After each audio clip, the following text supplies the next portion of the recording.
Tick tock, time to rock. Good evening, good morning, good afternoon to everyone who's watching from all over the world. It's your friendly neighborhood philosopher here, D Wood.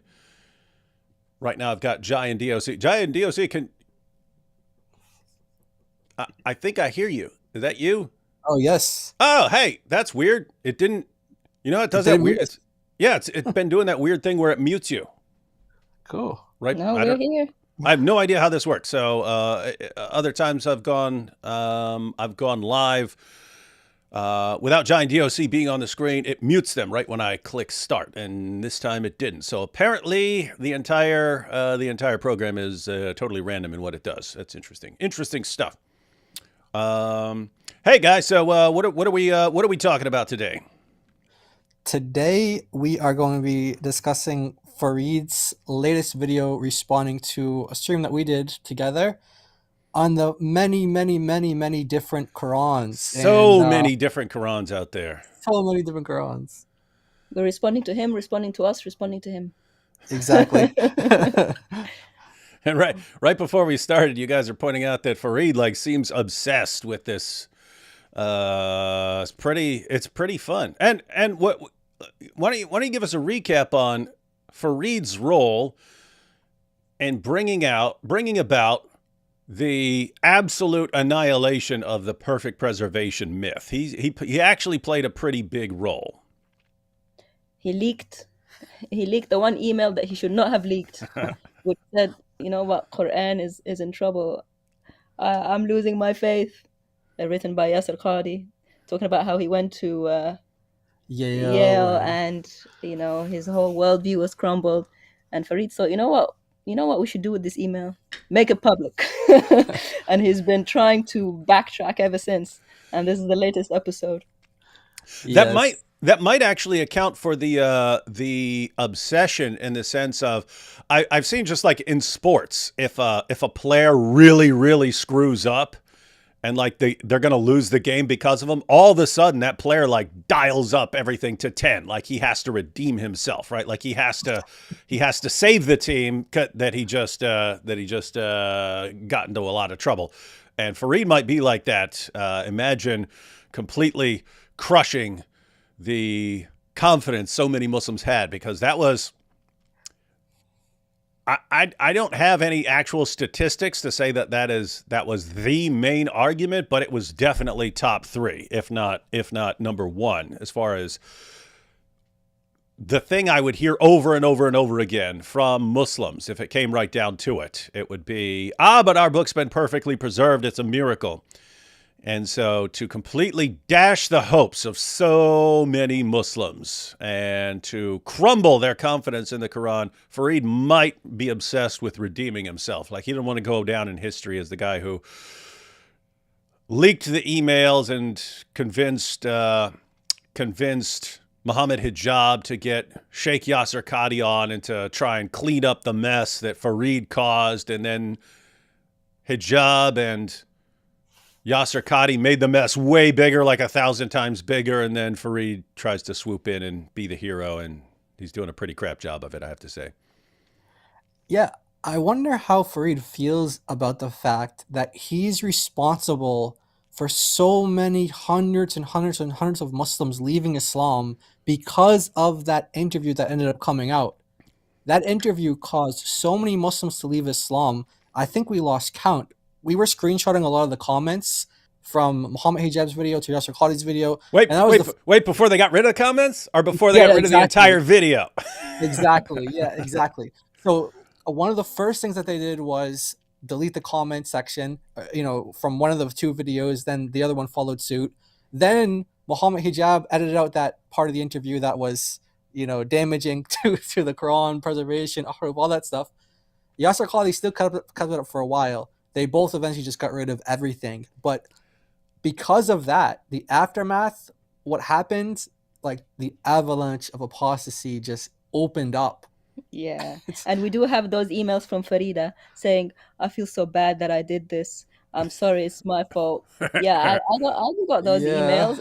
Everything is here. So yeah, that's a good theory, David. I think he feels bad. And also remember, in Islam, if you cause something bad to happen, a lot of those sins are on you. Oh, yes. Yes. So sorry, Yeah. Farid. Yeah. So Farid led to a lot of apostasy, and for that we are forever grateful. But I mean, it's interesting if you look at the issue of the preservation of the Quran and Muslims forgetting chapters, and then ending up with all these different versions of the Quran, and then almost being ready to fight over it, and so Uthman has to burn it all, and then they still have all these different versions, and then we'll say that they all come from Allah, and so it reminds me of the whole situation with Muhammad Hijab and Sheikh Yasser Qadi and Farid. It's like, we have to preserve the confidence of Muslims, so let's keep editing everything. So let's cut this section out. Let's delete this. Let's make this up. It's this has been going on for 1400 years. This disaster of the Quran and Muslim leaders trying to clean up the endless messes, and all to kind of preserve a false confidence in the perfection of this Quran. But for 14 centuries, it's been going on. A mess gets caused, then they try to clean it up. Another mess gets caused, then they try to clean that up. And this goes on for 14 centuries down to our time. And then they're pretending like there are no messes. But I have to say, because I keep saying in these live streams, because you got all these young bucks coming along after this has been going on for years, but you'll have new people coming along and they're entering into it, and all, like, the discussions are about Muhammad and Aisha and all this. And I keep pointing out to people, like, you have no idea how much worse it was 15 years ago, when there weren't nearly as many people dealing with this issue, and the Dawah guys could kind of drown out people by just calling everyone liars and so on. But so anyway, it was way more difficult to be talking about these things 15 or 20 years ago. But I have to point out, it's just like 5 years ago. Just like 5 years ago, they were still defending perfect dot for dot, letter for letter preservation of the Quran.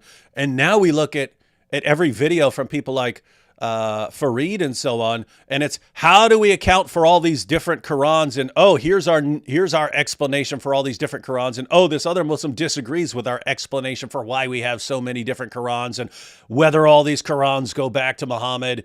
And it's like, guys, 5 years ago you were still saying dot for dot perfect preservation right down to the letter, with not one letter's difference between any two Qurans on the planet. At least the general mainstream Dawah guys. Maybe Farid wasn't, but it's just insane how quickly things can change in Dawah. And even though you'll have lots of Muslims who leave Islam, what's far more shocking is the Muslims that aren't bothered by this at all. It's just like, they'll hear all their lives perfect dot for dot, letter for letter preservation. And all of a sudden, they'll find out one day, that was all a lie. And they'll just go on believing the exact same guys who were lying to them their entire lives. And it's really amazing. It kind of shows like how they're conditioned to accept this. And this goes all the way back in Islam, like to the creation of man. When Allah creates Adam, and he tells the angels and the jinn to bow down to Adam, and Satan is the one who says, no, we're not supposed to. We're not supposed to bow down to anything but Allah. So there's no way I'm bowing down to that thing. And then he gets punished. And the takeaway is, it doesn't matter what I said yesterday. It doesn't matter what I said 10 years ago. It doesn't matter what I've said from all eternity. Right now, I'm telling you something different. So you need to mindlessly accept what I'm doing, and I will punish you. I will punish you if you don't mindlessly obey the new thing. And it was the same thing with Muhammad and abrogation. He would tell people, here's what you have to do. And then come along a week later, no, here's what you have to do, and completely contradict himself. And they're just trained all their lives to mindlessly accept the new thing and to completely ignore everything that happened before. That reminds me of like Andrew Tate, how he'll sit there bragging about trafficking these girls for years, and then all of a sudden, oops, it's illegal. And he'll say, nope, never happened. I never trafficked any of these girls, never happened. And then his followers will just go with that, which is why there was a really good fit with him in Islam. Now you have an entire community that's programmed to ignore everything they know happened the day before, as long as you're telling them something different today. And it's the same thing with Islamic apologetics. You go back 5 years, 10 years, scientific miracles. Now they acknowledge it's a lie, and the ummah just continues on as if nothing is wrong. perfect preservation. For years, they said we were lying about Muhammad and Aisha. Lie, lie, lie, lie, lie, lie, lie. And then all the lies get exposed, and then they just move on with new lies. And it never, ever seems to bother lots of Muslims. It bothers some. It bothers some, and they leave Islam. But others, they're, nope, doesn't matter. It's just, it's like it's built into their understanding that lying is part of this entire thing. Weird stuff. I literally just witnessed something like that yesterday on TikTok with God Logic. There was a Muslim that was denying that there's any such thing as a different version of the Quran. No such thing. There's only one version of the Quran. That's it. No differences. And God Logic was there? And God Logic was there. Bad and idea. So yeah, and so he went on, he opened up his camera and he had two physical copies of the Quran. He showed one and showed another one, and the guy was just like, let me read, squinting, looking, and he's like, that one's wrong. That one is wrong. The correct one reads like this.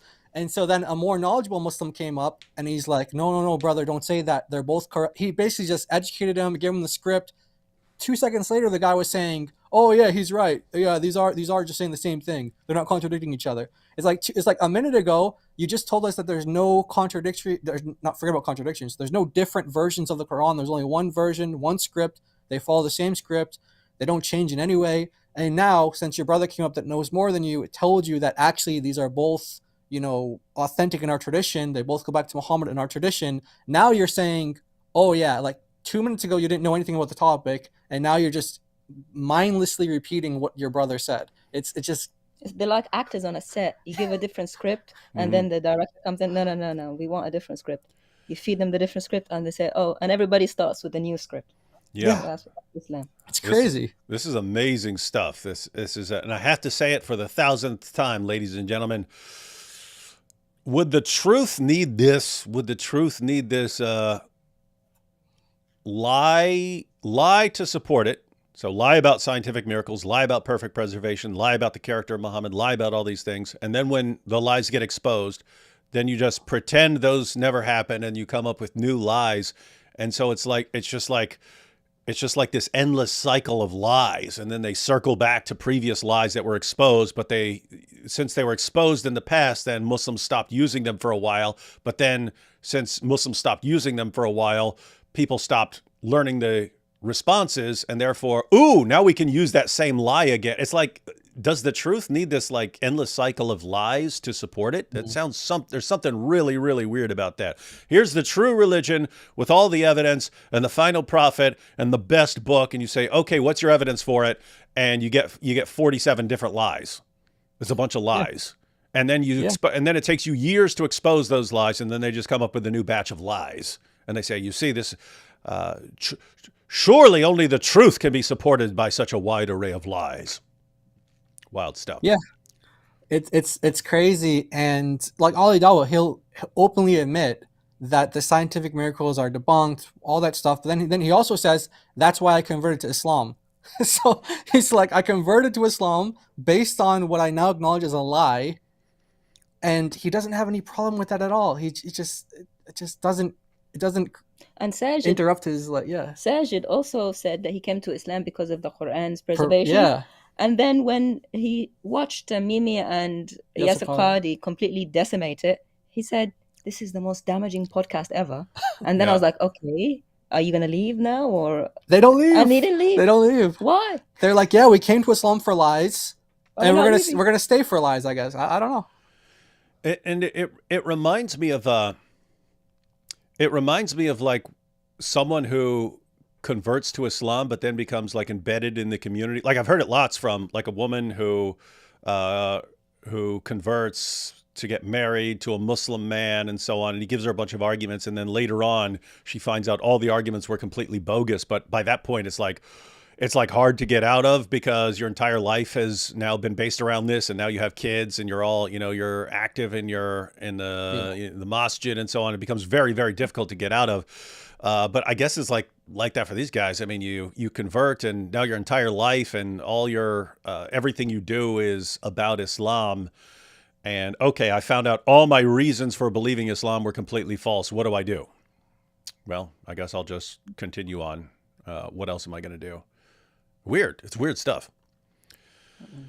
Weird, wild stuff. All right, should we go ahead and get into this? So this is, what is this? So as you pointed out, we did a live stream. So Farid said something about the different qira'ats. We made a live stream going through what he said, and then he made a response. He made a response saying that we didn't refute him. We didn't refute him on the qira'at. So we respect Farid for being the source of so much division and apostasy and fitna. So we're happy to hear him out anytime. Happy to hear him out anytime. We're going to listen to his new video.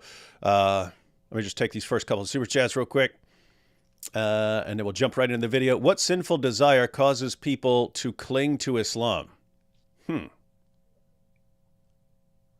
do you guys think? What sinful desire causes people to cling to Islam? I think it could be multiple sinful desires.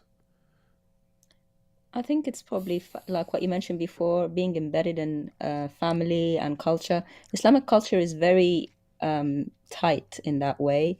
It's not individualistic like you see a lot in the West, where everybody's on their own.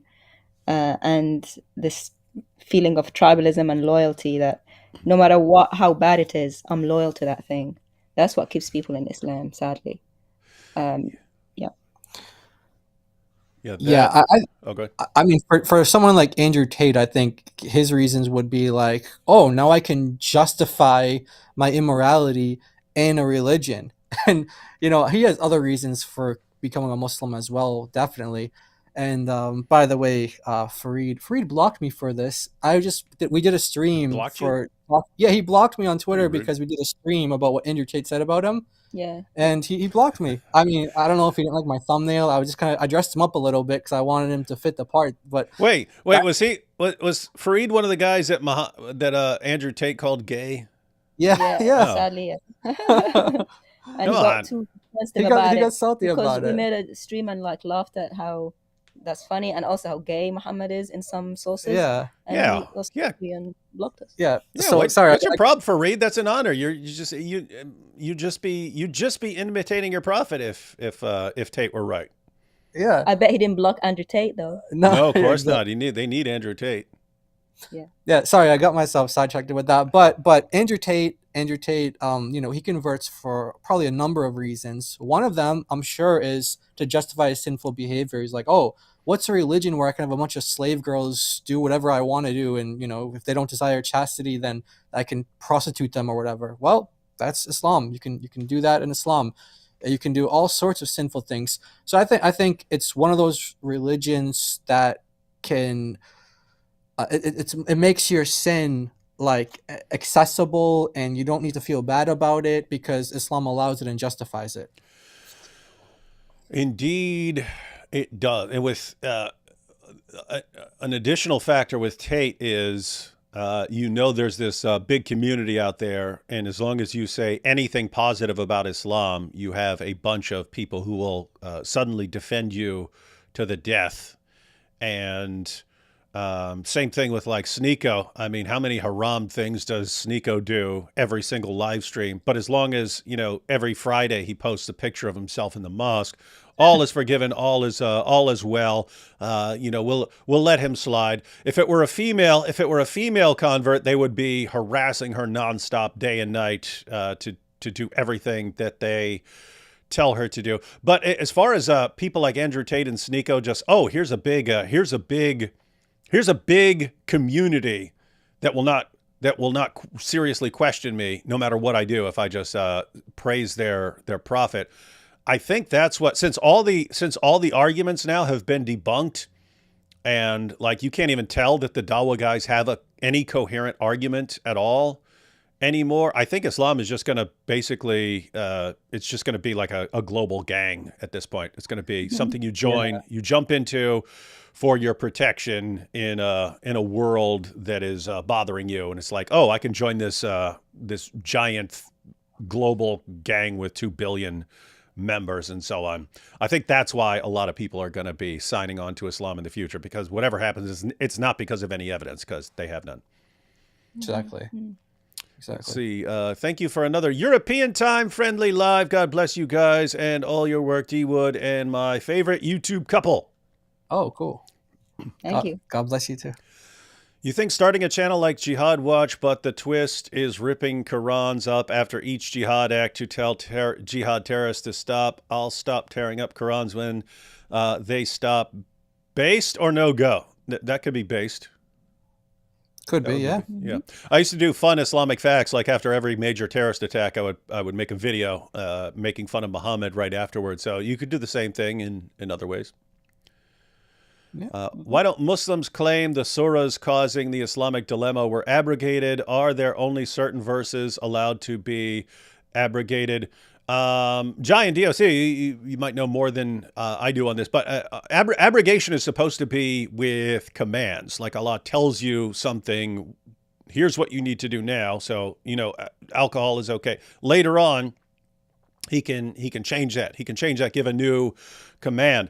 So Allah affirming the inspiration and the preservation and the authority of the Torah and the gospel, that wouldn't fit into that category. He's describing that. As far as the commands to Jews and Christians to follow what's in the Torah and the gospel, there's nothing that comes after that and says, oh, by the way, don't follow the Torah and the gospel. There's nothing that abrogates those verses.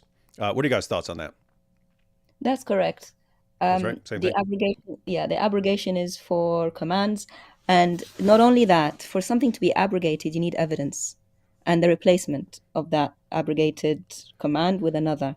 And usually it's Muhammad or Allah who abrogates, because Surah 2, verse 106, Allah says, we do not abrogate a verse, nor cause it to be forgotten, but replace it with similar or better. So you need Allah or Muhammad, Allah through Muhammad, to abrogate and replace.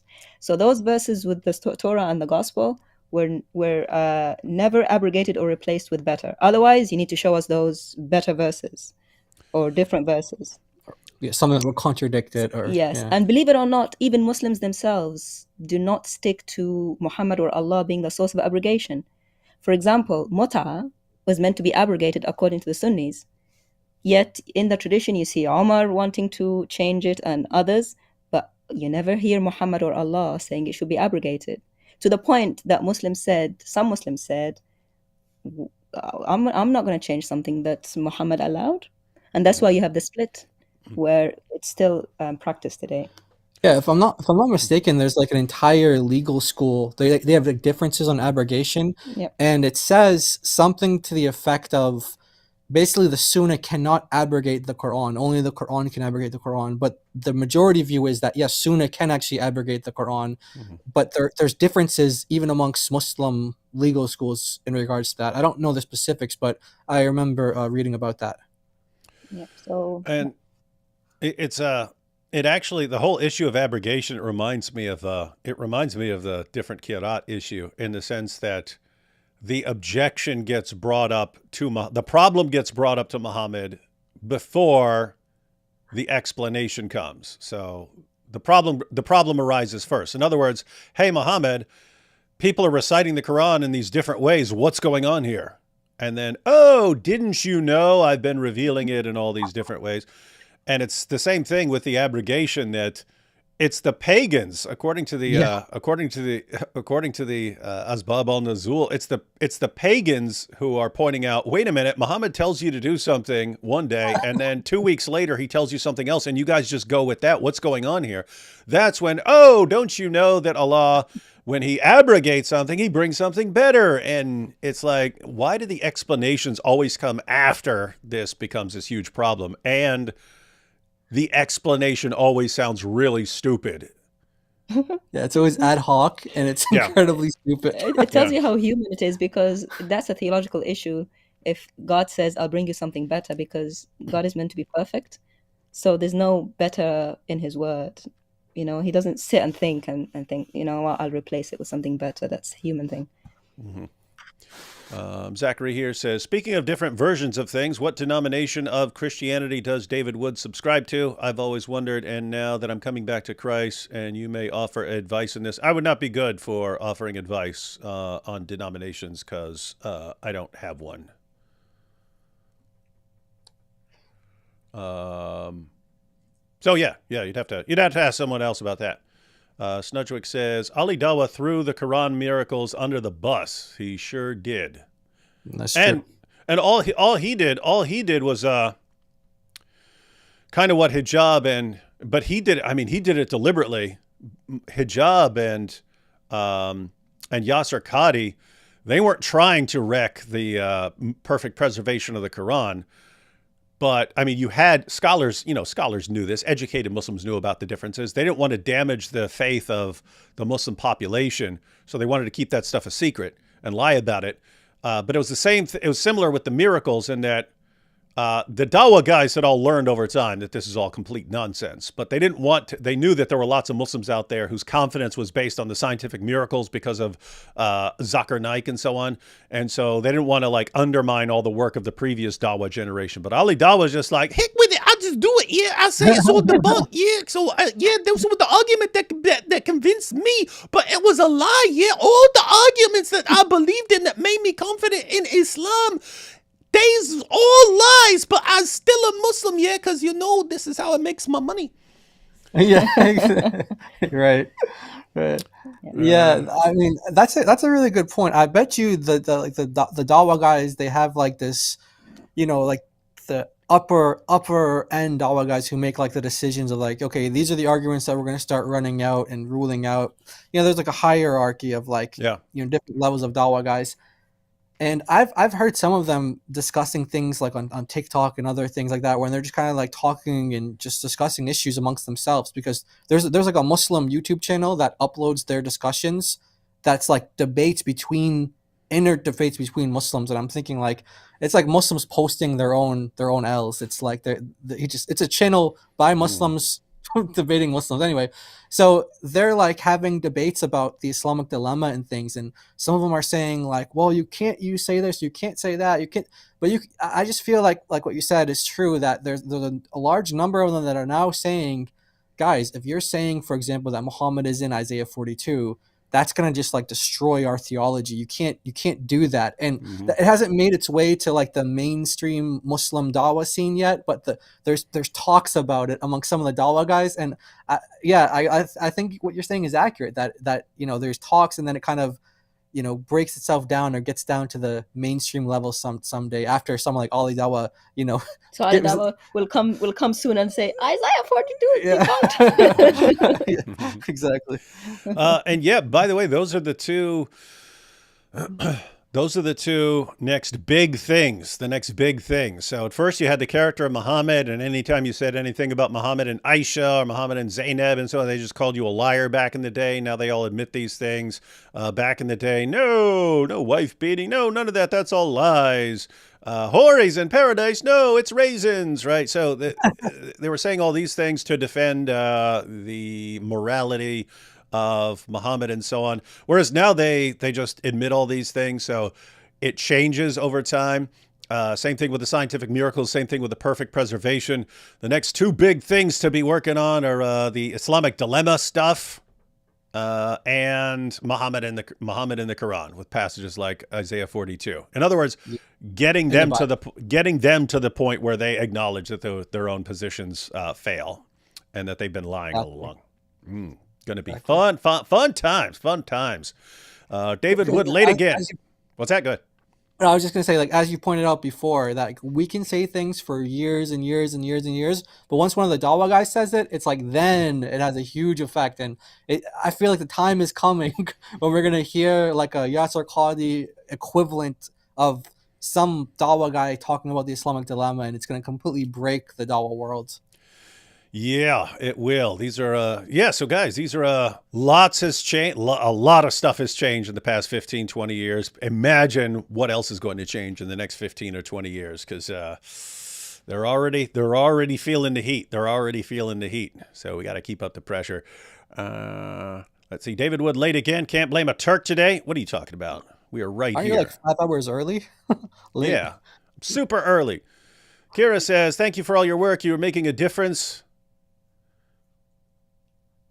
Yeah, guys, everyone who's involved, even out there, even if you're out there, if you're sharing one Quran verse, one Hadith passage and stuff, that's making a difference. If everyone who learns one thing shares it with one, because as Jai was just pointing out, you'll still have Muslims who haven't heard any of this stuff, who still think, even though this is even though it's all over the internet about the different Qurans and so on, and Yasser Qadi and the holes in the narrative and so on, you still have lots of Muslims who that hasn't filtered down to. So there's still a lot of work to do in that. I mean, but think about it. If every person shares one piece of information with one other person, that's a lot of more informed people out there. That's right. Hey, Dave, big fan. You inspired me to get my degree in apologetics. Cool. Nice. You think Saitama would one-punch Muhammad? I think my Aunt Maple would one-punch Muhammad. Aunt Maple. It's a metaphysical matter. It sure is. People can be completely corrupted by their sin and follow a false religion to satisfy their slavery to sin. Total depravity. Yeah, that is a good description of Sounds Islam. like Yep. That was a super sticker there. You guys can make a show on making better arguments for Islam. May God continue to bless you all. I wouldn't know how to make better arguments for Islam, but yeah, they definitely need some help. They definitely need some help. Let's see. Oh, that was no comment there. I don't know why these Muslims take seriously Farid. Never debated anyone. Yeah, we've asked Farid to join us. It doesn't have to be a debate. It can be a friendly discussion. Don't know why. But he responds to everything we say, so it's not like oh, they're not worth my time or something like that. Come on, Farid. Yeah. You can bring your friend Knowledge North with you. That's Sajid's friend. Sorry about that. Sajid, yeah, that's Sajid. Yeah, different Dawa gangs. I don't think Farid is good in discussions. He does have some debates with like Shia, and I think he had like a couple with Quran only Muslims, but not like formal debates, like more informal discussions, heated discussions. But yeah, he's not really good on his feet. Like he's not like I think he's more the type of guy who likes to sit down and kind of get his notes prepared, but except for his live streams where he takes like 5 hours to do things and pulls out books from his library. But other than that, I think he's more kind of like a video kind of response type of person. Yeah, and just so everyone knows, yeah, that's fine with me. Some people like most of my stuff is me speaking to a camera. Most of my videos over the years are me speaking to a camera and stuff. So I get that, and he's under people are under no obligation to debate people. But for everyone who's saying, hey, why aren't you talking to Farid? We are extending the invitation. If he wants to join us and discuss this, then the open invitation. He's got an open invitation to do that. Yeah. That wasn't a put him down, by the way. I was just stating. That's what I think. Oh yeah. I mean, it's a weird situation because we could have a friendly discussion. I don't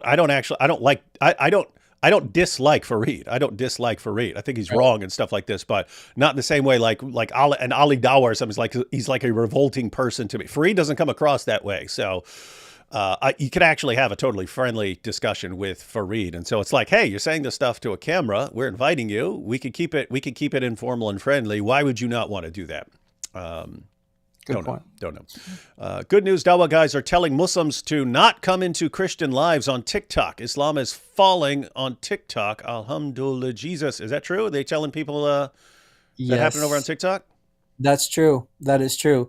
It happened on another app called Clubhouse as well. What happens is the Dawa guys, they start to explore a little bit, and some Christians, they don't really know who they are, so they think that they can, you can get this guy, and then they find out really fast that it's not going to go the way they thought it would go, and so eventually you just have all these Christians that are joining their lives or having our own streams, and Muslims just the Dawa guys are saying don't go to their streams. So what ends up happening is Muslims still flock to our streams, but it's like the ones that aren't the Dawa guys, like they want to debate, but they're not like these, like they're not like the chest pumping, pound their chest kind of Dawa guys. They're more just like younger Muslim kids, like teenagers kind of stuff. And so that's kind of what's happened, because they tell their own Dawa guys don't go to their streams, don't go to their lives.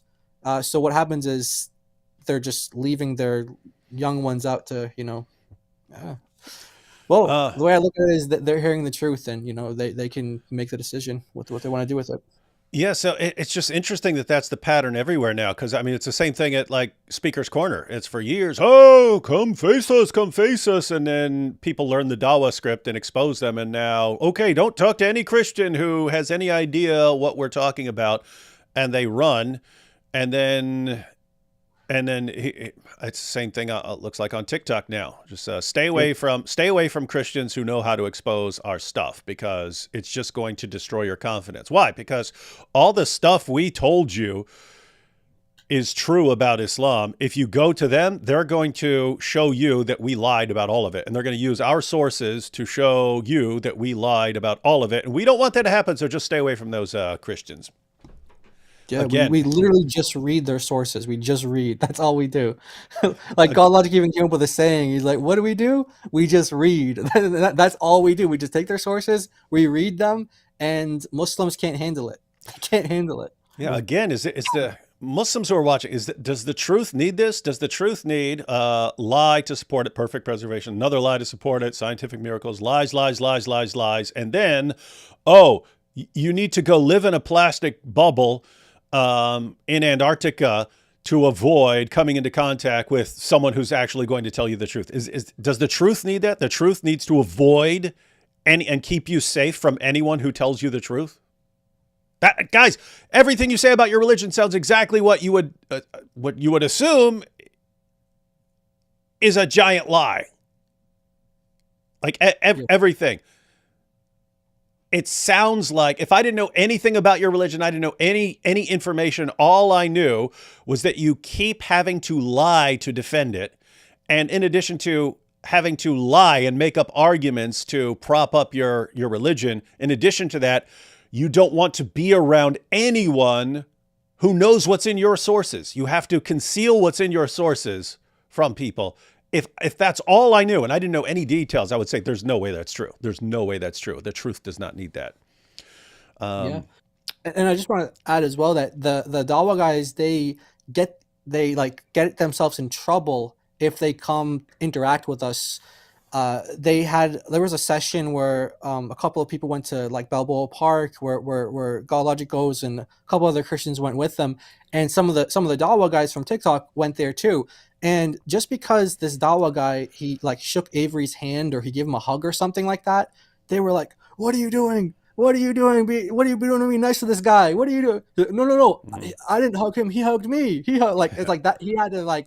He had to squiggle out of it because they Central Dawa. Yeah, he got in so much trouble just because he like reciprocated like niceness. I didn't put my arms around him. Yeah. The exact words. Yeah, and so it's like their Dawa guys are like they it's like cannibalistic. They just eat each other alive. It's crazy. Hey, that's pretty funny because when I was at Speaker's Corner this time, that what's that little Muslim's name? Oh, Siraj. Yeah. Siraj. He hugged him. We hugged each other as I was wearing a Quran shirt. That was funny. That was worried. You weren't worried that they would do something? No, they can't. It's indestructible. It's indestructible. They can't. I was indestructible. I would dare them. You guys want to stab the Quran? Go be my guest. God bless all three of you, Jai and DoC. Your work is fantastic. Praise Jesus for your work. May God give us another 10,000 Christian warriors online to bring down the abomination of Islam faster. Speed it up, please. Yes, I have to say these are good times. And thanks, Dr. Rick, for gifting some Apologetics Roadshow memberships. We got a few more super chats, but I want to go ahead and jump into this video so we don't take too long. All right. But we'll get to the super chats in a little bit. Let's get to this powerful response from Farid. So David Wood recently responded to one of my late night chai streams where I'm asking the chat about why we believe. Hey, he clarified that he was drinking chai because I was like, what's he drinking there? Is that camel pee? By the way, why does he just emphasize me when you guys were doing most of the work? I'm telling you, he obsessed. He really is very fond of you. Yeah, Farid, I'm just a man, Farid. I'm just a regular guy. I put my pants on one leg at a time, just like you. Only difference is when my pants are on, I make way better videos than you. Oh. No, I stole that from the More Cowbell skit. Oh. Christopher Walken. In multiple recitations of the Quran. Naturally, if you have like multiple versions of something, then one would usually assume that there are mistakes or the other versions are inauthentic. So why assume we have multiple recitations? Good and question. someone in the comments said, well, we have isnads to the Prophet, peace be upon him.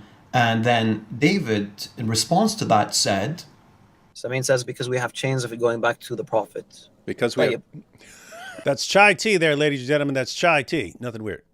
Because we have isnads. Hey, am I wearing the exact same shirt? Yeah. I think you are. Wow. The hair is different though. It's a Oh, yeah. miracle. It's a miracle. What are the odds? I have drawers full of t-shirts. Same exact one. Wow. It's a new miracle. That's funny. That's what makes it foolproof. Hey, I should have worn a red shirt. You guys see the color scheme? I actually switched the background to blue because he had the red background. So to distinguish it, it would have been funny if I had on a red shirt. Now I actually want to go toss on a red shirt. Anyway, Farid, I could make up a Quran right now and write you an isnad for it. but let's imagine that you Okay, so I kind of interrupted myself on that one, but so the response is, how do we know that all of these Qurans are authentic and go back to Muhammad? Because we have the isnads. And I said I can make a Quran right now and write a chain for it. So Farid's responding to that. Everyone clear? He's going to explain why it's stupid of me to say that an isnad chain could be made up. in the 2nd century, you were in Al-Kufa and you decided to create an isnad to this new Quran that you've come up with. I was going to be falling for that because, David, you are a Christian. Did you see how he represented that? He's trying to show the absurdity of someone fabricating an isnad chain and so on. And he says, oh, okay, suppose I come up with a new Quran. Are people going to believe that? Guys, just be clear, we're not saying that someone just like wrote a completely new Quran and then came up with an isnad, right? You have a Quran that's popular in your area that is the product of changes over time, copyist errors and so on, and you write an isnad chain for it. I'm saying that's not hard to do, Farid. That's not hard to do.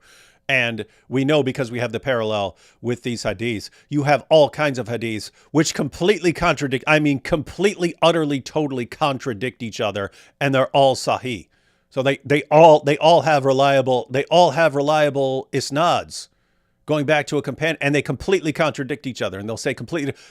Just earlier we're talking about the issue of mutta. You'll have in the exact same hadith collections passages saying that it was forbade by that Muhammad eventually forbade it, said don't do this anymore, and then you'll have other passages saying Muhammad never forbade it. It was a later Muslim, and they're all sahih. They're all sahih.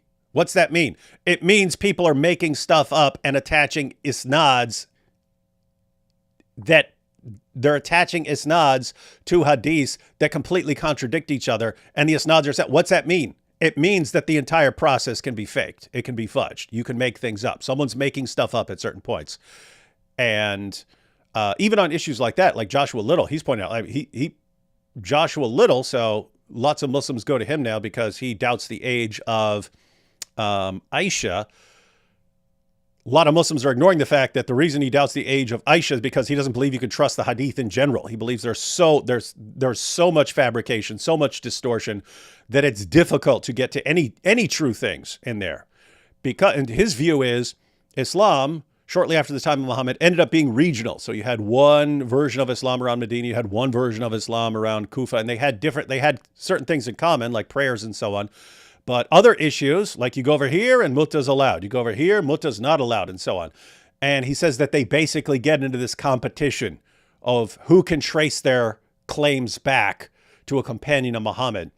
So they're cooking up isnads left and right, so that their version of Islam and their position on a matter can be more easily defended. So that's what's going on. And why wouldn't that be the case with Qurans as well, Farid? If you know your Quran in your area has differences from the Quran that someone else is using in a different area, and you want to show, no, my Quran is authentic. This guy's saying it can't be authentic because it differs from his.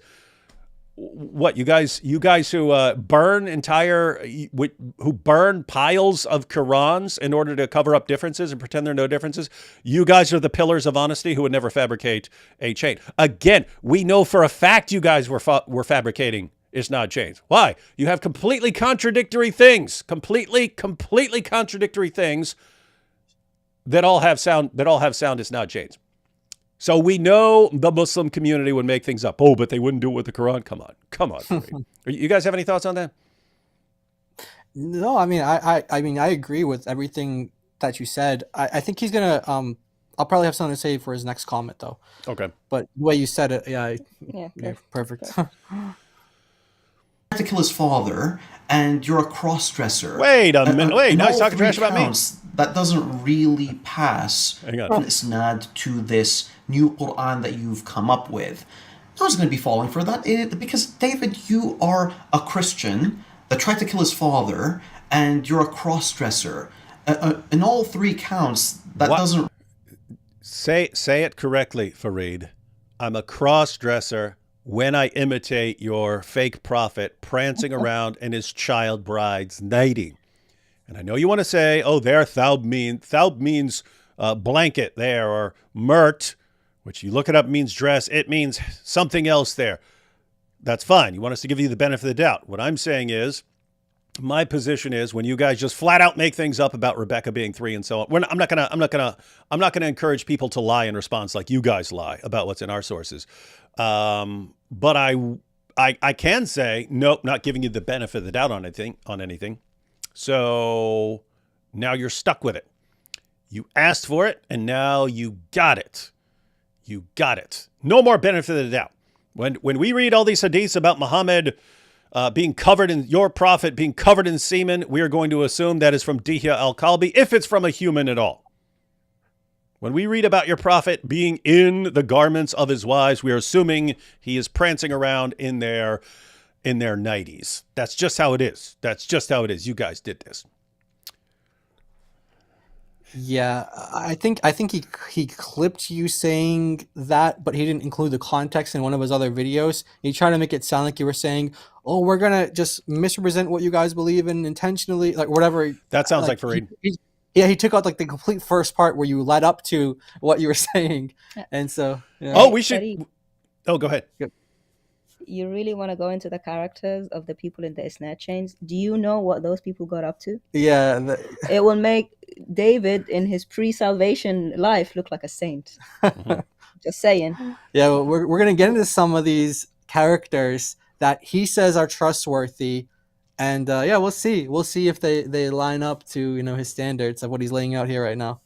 It'd be interesting to see a clip where he cuts me up, because he did that once before. This was years ago, probably like five or 6 years ago, where I was saying that my main goal at a certain stage is getting the Muslims to respond to something. Like, you bring out an issue. If you bring out an issue like Muhammad and Aisha, my main goal at a certain phase is getting Muslims to respond to it, but acknowledging that it's happening, acknowledging that it happened. And I say, at that point, I don't care what their response is. I don't care how good their response is. I want them to acknowledge that it happened and then give their defense, so that other people who don't know that it really happened are going, whoa, now the Muslim admits that it happened. And so what I was saying was, at that point, I don't care how good the Muslim's response is. I'm trying to get him to acknowledge that. And then Farid clips where I go, I don't care what the response is. He's going, you see, David does not care about our responses and doesn't care about the truth. And like, that's not what I'm saying. I'm saying the goal at a certain point is getting you guys to admit this stuff. Like with the holes in the narrative, that was, it didn't matter how brilliant Farid's response or explanation of the different kirat were afterwards. It was lame, but even if he came up with a brilliant response, the the key at that point would be acknowledging that there are differences, because that actually exposes a lie. Hang on, I got someone calling me here. Go away, Cameron Bertuzzi. All right. Really pass the Rijal system, and especially the cross-dresser part, because it's all about ilm al-rijal. What are you talking about? Your prophet is the pattern of conduct for people. What are you saying? That since I'm not a Muslim, I shouldn't be imitating your prophet? When he says, do not bother me concerning Aisha, for I've not received revelations in any of your garments except Aisha's.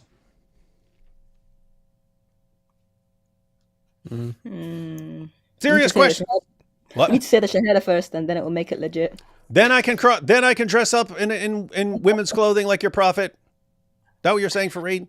Okay, I might have to do some artwork. Actually, artwork. Yeah, now that I think about it, I mean, him just saying that without giving the context to it is exactly what we just described. Like he kind of like clips you and gets you either doing things or saying things without giving the context for it. So yeah, I guess Farid, he is dishonest. He's like a that. bit too focused on that one video. Yeah. He really likes that. Yeah. Farid, come on. You don't want to be obsessed over this stuff right after Andrew Tate calls you out for being gay. Come on. Come on, Farid. Do you know what Rijal is, by the way? Fire intro. Fire intro. Now, before even starting this video, I'd like to make a formal request to David. David, you enjoy responding to my videos so much. So instead of responding to my 12-minute late night chai stream, why don't you respond to my 3-minute challenge video that I put up a while ago? I don't know, maybe you overlooked it. I went ahead and watched this after Farid, I don't watch most of what you do unless it's just some, hey, let's go ahead and pull up a video by Farid to respond to. So, just went ahead and watched that last night. I have no clue what you were thinking, but we'll go ahead and watch that after we go through this current video. So happy to. Yeah, Farid, I don't even know what you're talking about in that video. It's really weird, but we'll go ahead and watch that for fun. And he almost kind of like downplays the video by just saying like, oh, it was a late night stream where I was just drinking tea.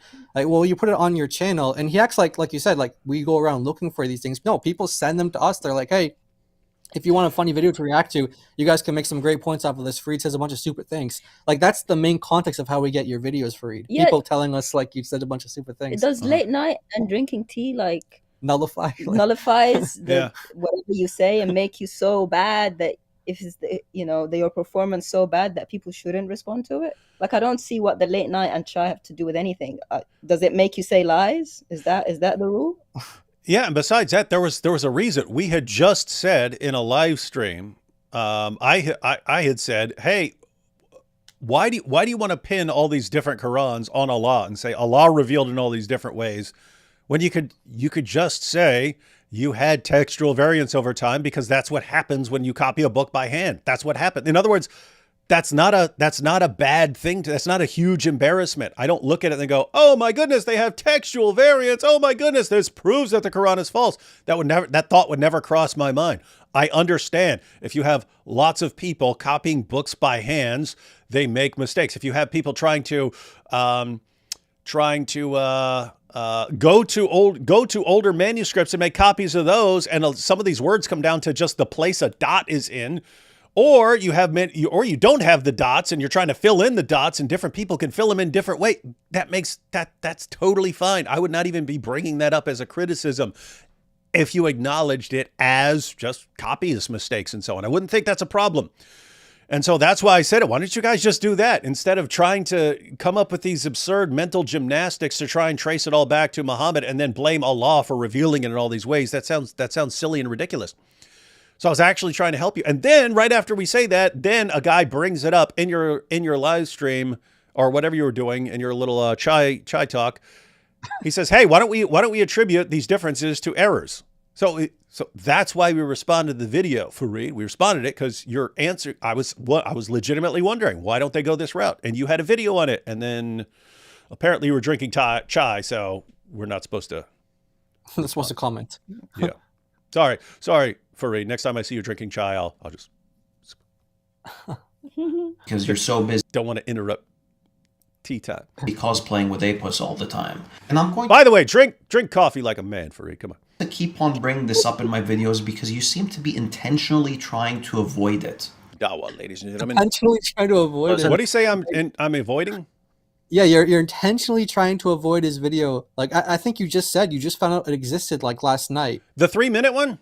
Yeah. Yeah, I found out that intentionally existed last night. So right after downloading this clip, I looked up that video because did I miss some challenge? It was like the dumbest thing ever. I have no idea why he's even bringing it up at this point. Like zero clue. Yeah. And you're avoiding it. You're avoiding this. It reminds me of these guys. David is running from me. As someone you never heard of in your entire life. Yeah, exactly. Yeah. He's dodging this video that he didn't know existed. Said Allah revealed the Quran in 7 ahruf. So that's what. So that's about it. When it comes to that, it's a good answer. That's actually one of the better answers. No, it's a better answer according to you. It's a stupid answer for anyone else, Farid. Funny. Yeah, because no one knows what the ahruf are. It's like, yeah, that's a great answer. Okay, so Farid, what are the ahruf? Oh, I don't know. So how do they account for all the differences that you have in the Quran today? Oh, I don't know.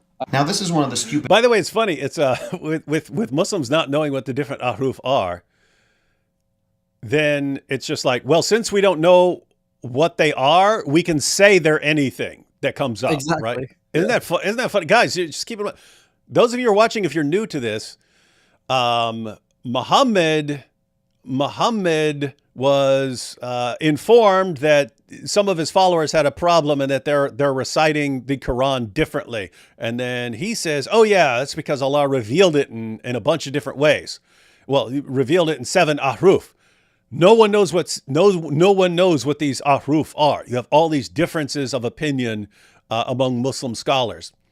So no one knows what they are. But then Farid is stuck with all these different Qurans in different parts of the world and all these different Quran manuscripts and so on.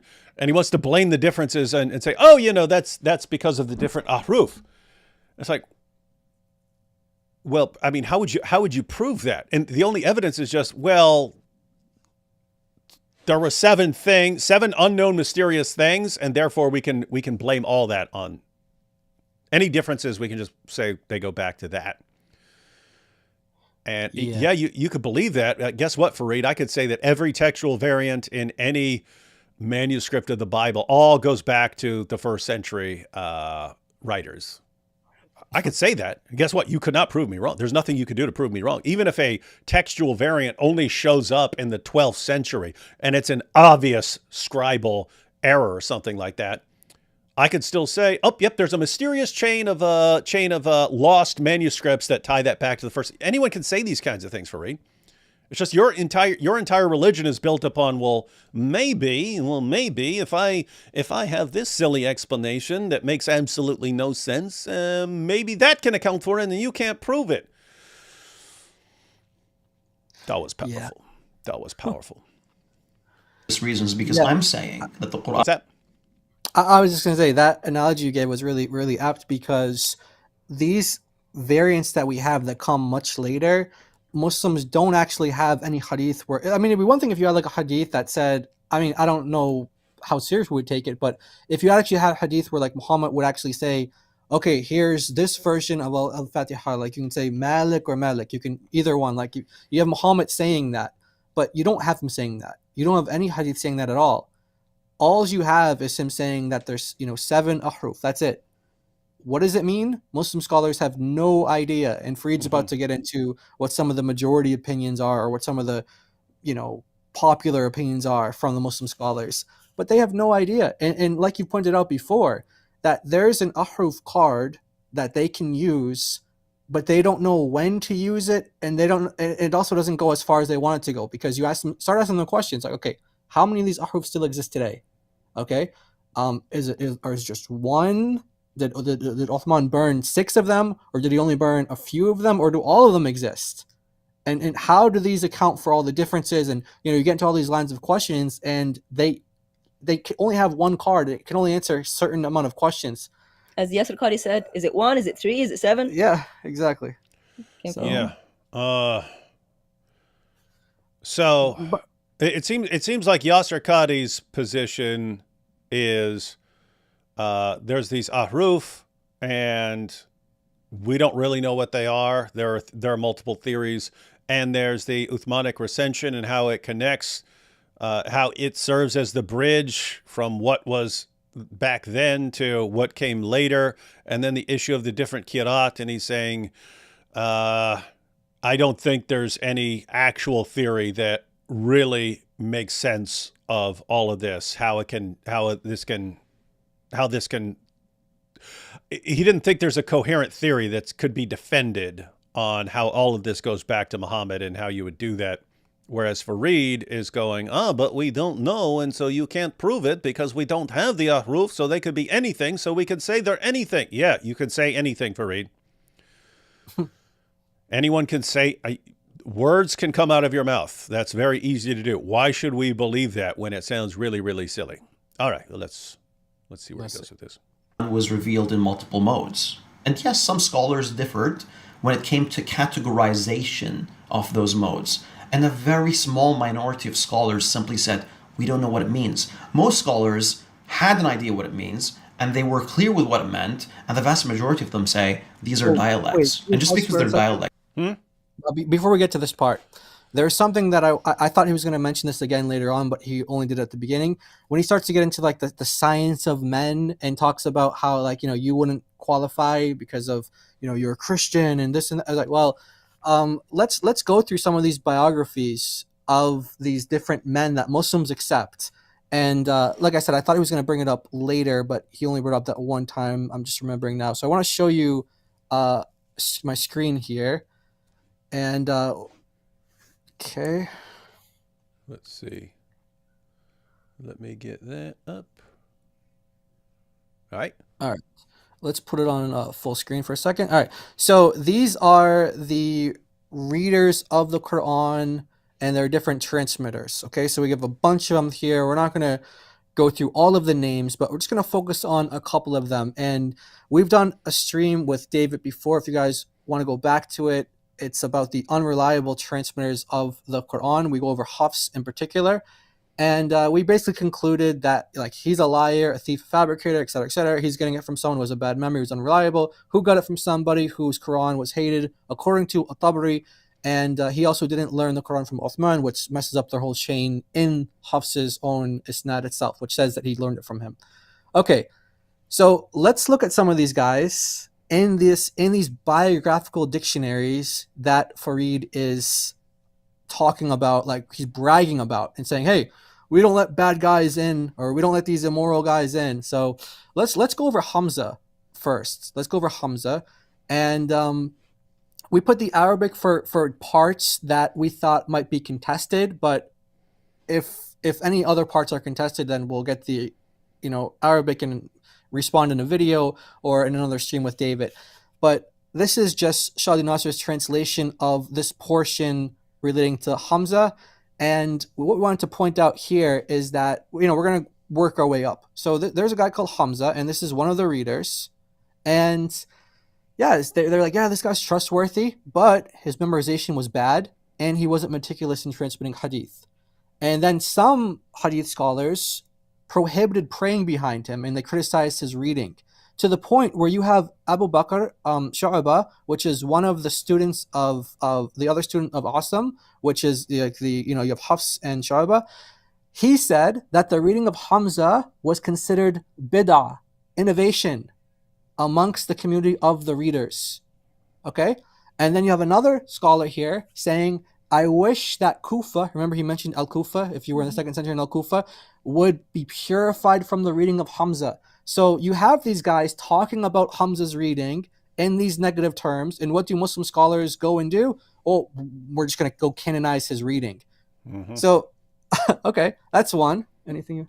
No. Okay, so okay, one second. I just want to how this ties together. Even according to the Muslim sources, which came fairly late, they're taking their individual Muslims are taking their recitations pretty darn seriously, right? Yes. So yes. Umar's ready to fight Hisham over this. I mean, he's ready to jump on him over reciting reciting a surah differently. Then Uthman, the reason for burning all the Qurans and issuing a standardized version is they're worried about Muslims having division and ultimately fighting over their different recitations of the Quran. And then so he issues his standardized version, and other companions of Muhammad start attacking this. So Ibn Masud says, hide your Qurans. Don't hand them to these guys. Hide them. Hide them. So he's really protective over his own version of the Quran, and he doesn't like the new version of the Quran. So in other words, Farid is acting like it's absurd to say that someone would make up a chain of transmission or something like that, or fabricate a chain of transmission when, wait a minute, these guys are competing. Different areas are obviously competing over their Qurans and criticizing each other's Qurans and saying, my goodness, get rid of that guy's Quran. You need this Quran. But there's no way people would fabricate their isnads. Yeah, and not only that, but he's also talking about, hey, our biographical dictionaries are so good when it comes to hadith that, you couldn't make up a Quran with a chain using those same guys. And so what happens when we look at those biographical dictionaries? Bunch of liars. Yeah, bunch of liars, exactly. Now, watch this one now. We're going to go into Al-Kisai. And this one is, again, we're using Shadi Nasser's translation of it, but we do have the Arabic above in case it's contested. We'll talk about that as well. So, Ibn al-Arabi praised Al-Kisai's knowledge and said he was the most knowledgeable of people. Oh, good. Nice. Despite being a liar, impotent, and... Check this part out now. Hey, that's interesting. He's super knowledgeable, even though he's a liar. Yeah. And we're going to comment on this word that Shadi Nasser translates this way because it's not like a commonly used word, but if you go to dictionaries, you do get his translation of it there, or that understanding. But we'll comment on that after. He used to consume alcohol and accompany young, beautiful boys. Bet he did. Wow. But yet, he was a great Quran reciter. And also, his Arabic was great, too. So don't be going after anybody's character and chains, Farid. One of your canonical readings, Kisai, used to do stuff with young boys. But it didn't matter because he was a great reciter, so it's okay. It's okay. It's all good. But so what? How can you criticize him for that? Maybe he was just sucking on the tongues of these little boys, the way Muhammad sallallahu alaihi wasallam sucked on the tongues of Al-Hassan and Hussein. Yeah, Farida called it ilm al-rijal, which the literal translation is the science of men, or the study of men. So in this science of men, you're meant to look at men's character. Yeah. But here, how come that ilm al-rijal took stuff from Kisai when he was doing stuff with little boys? Exactly. and drinking alcohol? It's funny that description right there. He was the most knowledgeable of people despite being a liar. That's like a perfect description of like Yasser Qadi, right? He's very knowledgeable, but what a liar. So the word is rahaq, and you find it in the Quran, Surah Al-Jinn, Surah 72, verse 6. It actually means wickedness. So liar is, if you go into all the different dictionaries and different meanings. Yeah, liar is one of them, but it can mean wickedness, foolishness, being shameless. Yeah. So just in case Farid, you come and say, oh, raqa doesn't mean this. Yes, it does. And it's in your Quran. And you find this little bit in Kitab Mu'jam al-Udaba. Okay, and we've got the volume number and the page up there for you to check it out, Farid. Yep. Okay, we got another one here. So this one is Hisham. This is one of the transmitters. Okay, and okay, this one's interesting. So it says he would repeat and transmit anything people told him. Nice. But hey, that's like Muhammad. They called him the ear. Yeah. Oh, sorry. I forgot the first part says, when he got older, he became senile and started to recite anything that was given to him. He would repeat and transmit anything people told him, but he was more trustworthy when he was younger. Okay. So Hisham transmitted 400 baseless hadith. Nice. They don't have any origin to them at all. Yeah. All with good isnads. All with good isnads. So that's what you were talking about, David. Good isnads mean nothing. Yes. a man by the name of Fadl Qarazi used to give these hadith to Hisham. And he did not hesitate to transmit them. Okay, he almost created a rupture in Islam. Yeah, Wow. So Hisham ibn Ammar, he lived in around the 2nd century to 3rd century. He was the main qari, the main reciter in Damascus, and he was also their sheikh, and he was their muhaddith. He was their main hadith narrator. This guy Over 400 the whole of Damascus in that time. So, he was dictating hadith one day, and he was asked, "Who gave you this hadith?" He goes, one of our teachers. When he was asked again, he yawned and closed his eyes from sleepiness. And then, he said, then we have another Muslim here saying that he decided to stop narrating the hadith of Hisham because he used to sell hadith and get paid for teaching. So he used to stop entirely because of that reason. Drug dealing and hadith. Nice. Now check this part out. I think David and AP can have a lot of fun with this part here. So Ahmed bin Hanbal said... One second though. So just to be clear, everyone. Farid is defending the idea that all these different qira'at, they go back to Muhammad and they can be accounted for among the roof by just saying, well, it says that was revealed in different ways, so we can say anything we want about them, and we can say these all go back. And we're sitting here saying, why should we think these all go back? And the response is, but the isnad chains, and I point out anyone can make up an isnad chain. And it's, but we have this great methodology. And you're pointing out these are people in these chains of transmission who sound like really horrible, dishonest, messed up people. And this is what we're supposed to look at this and go, yeah, these guys would never make anything up. Yeah. And these basically or even be mistaken. This guy who's transmitting all these fake hadiths and so on, he couldn't possibly transmit anything wrong about the Quran or a mistake about the Quran. Anyway, wow. Yeah, he's basically saying, like, David, if you want to make things up about our, different readings and stuff, and you want to attribute change, you're going to have to compete with these guys. Yeah, in terms of character, because ilm al-rijal, the science of men, obviously missed all these big signs. Yeah.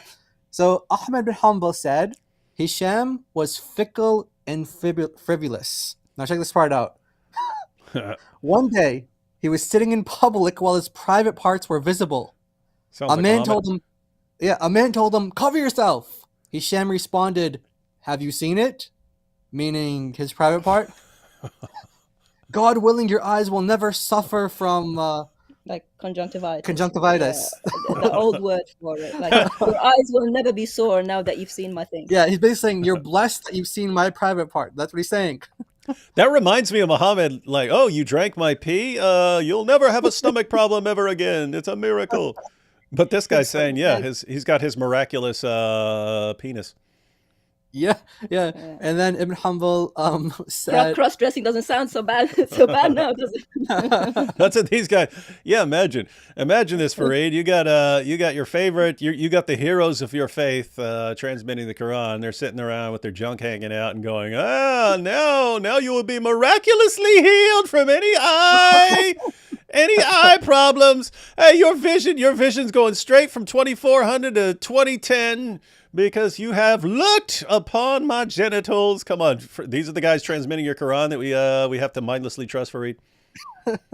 Yeah. Yep. And then Ibn Hanbal is reported as saying that one must repeat the prayer if it was led by Hisham. Interesting. So the part that we thought might have been contested. We've got the Arabic. We've got the Arabic here, so it says what it's translated as, but we have the sources here. Al-Mizzi, Jamal ad-Din, and then Ibn Kathir. These are the authors. And guess what the first one is called? Kitab Tahdib al-Kamal fi Asma' al-Rijal. It's a book about these men, the names of these men, and how and their character of completion. Yes. Perfection. Perfection. Yes.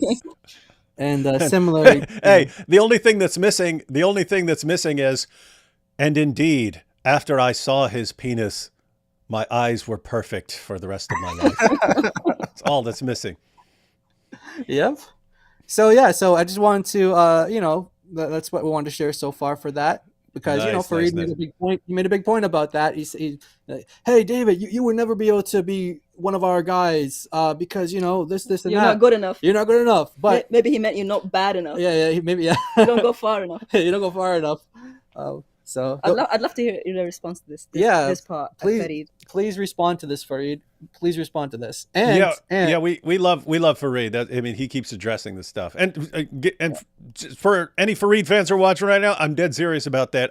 At the end of the day, I do respect people who are actually trying to interact with the response instead of just running and claiming everything's a lie and making excuses and saying, "Oh, he doesn't deserve a response because we don't take him seriously." All these, the 5Ds of the 5Ds of Dawa, 2 of them are dodge. But Farid actually tries to answer. He kind of misses a lot of what's like.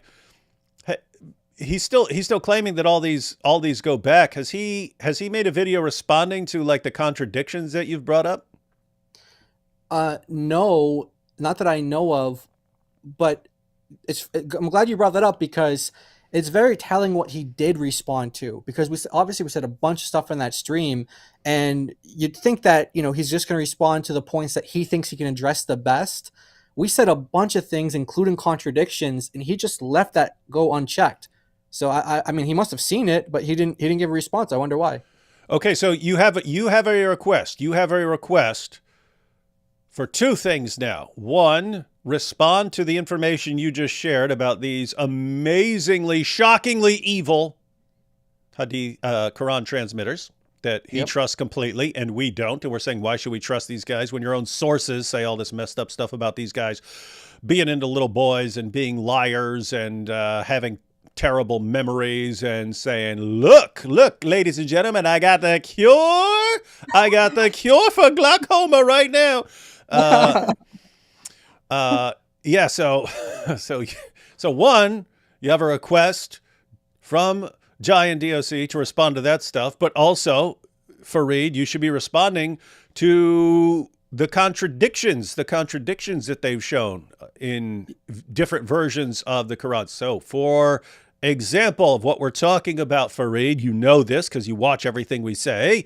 When you go to one version of the Quran and it's Lot's wife stayed behind, did not go out with them. And you go to another version of the Quran and it's no, she went out with them. Okay, that's a contradiction. Either she stayed or she left. She couldn't have done both. So explain how you think both those things. And by the way, Farid, that was the basis of saying, why not just say that it's a mistake, a scribal error?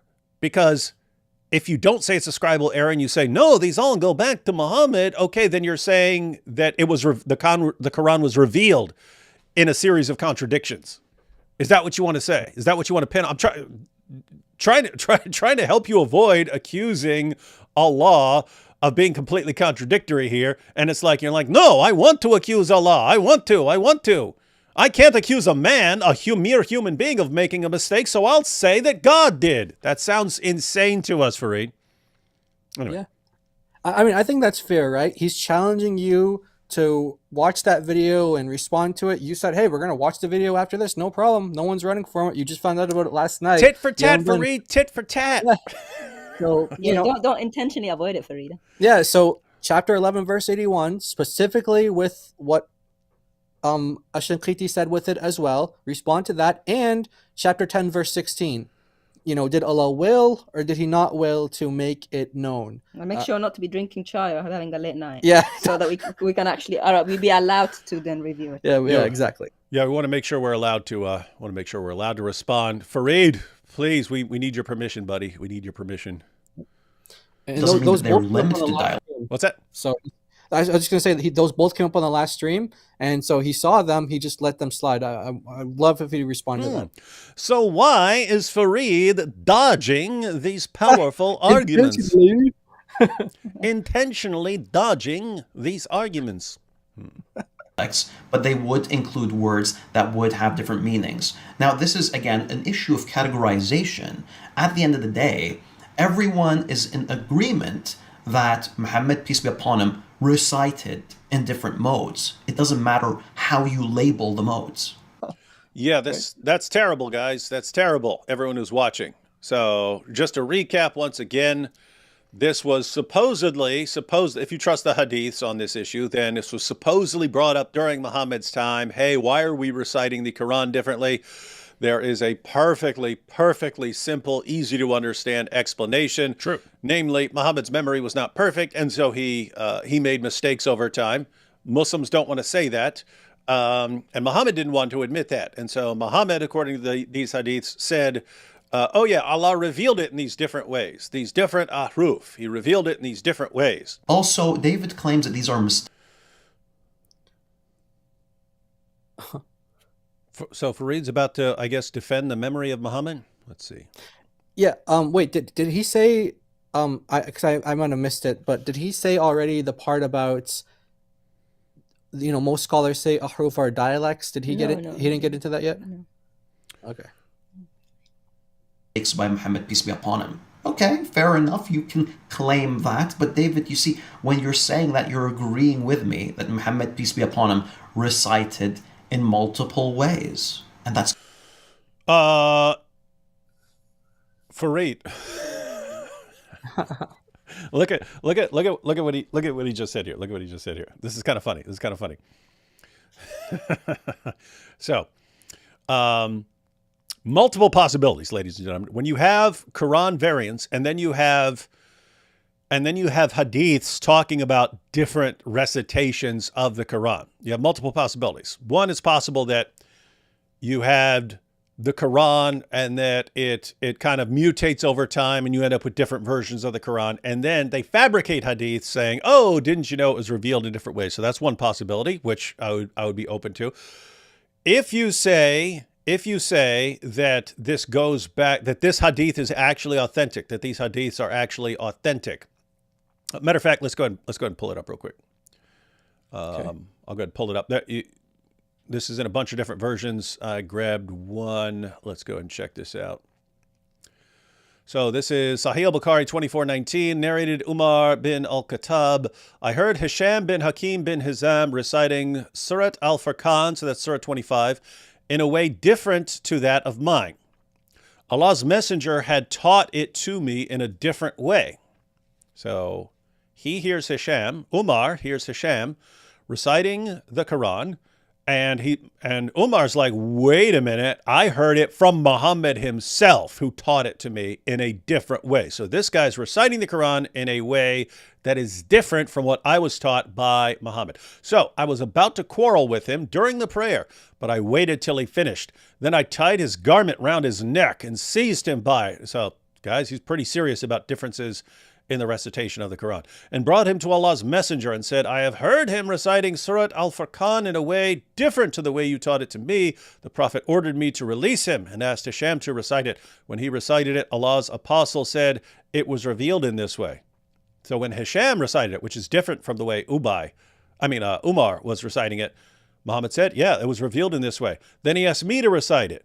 When I recited it, he said, it was revealed in this way. The Quran has been revealed in 7 different ways. So recite it in the way that is easier for you.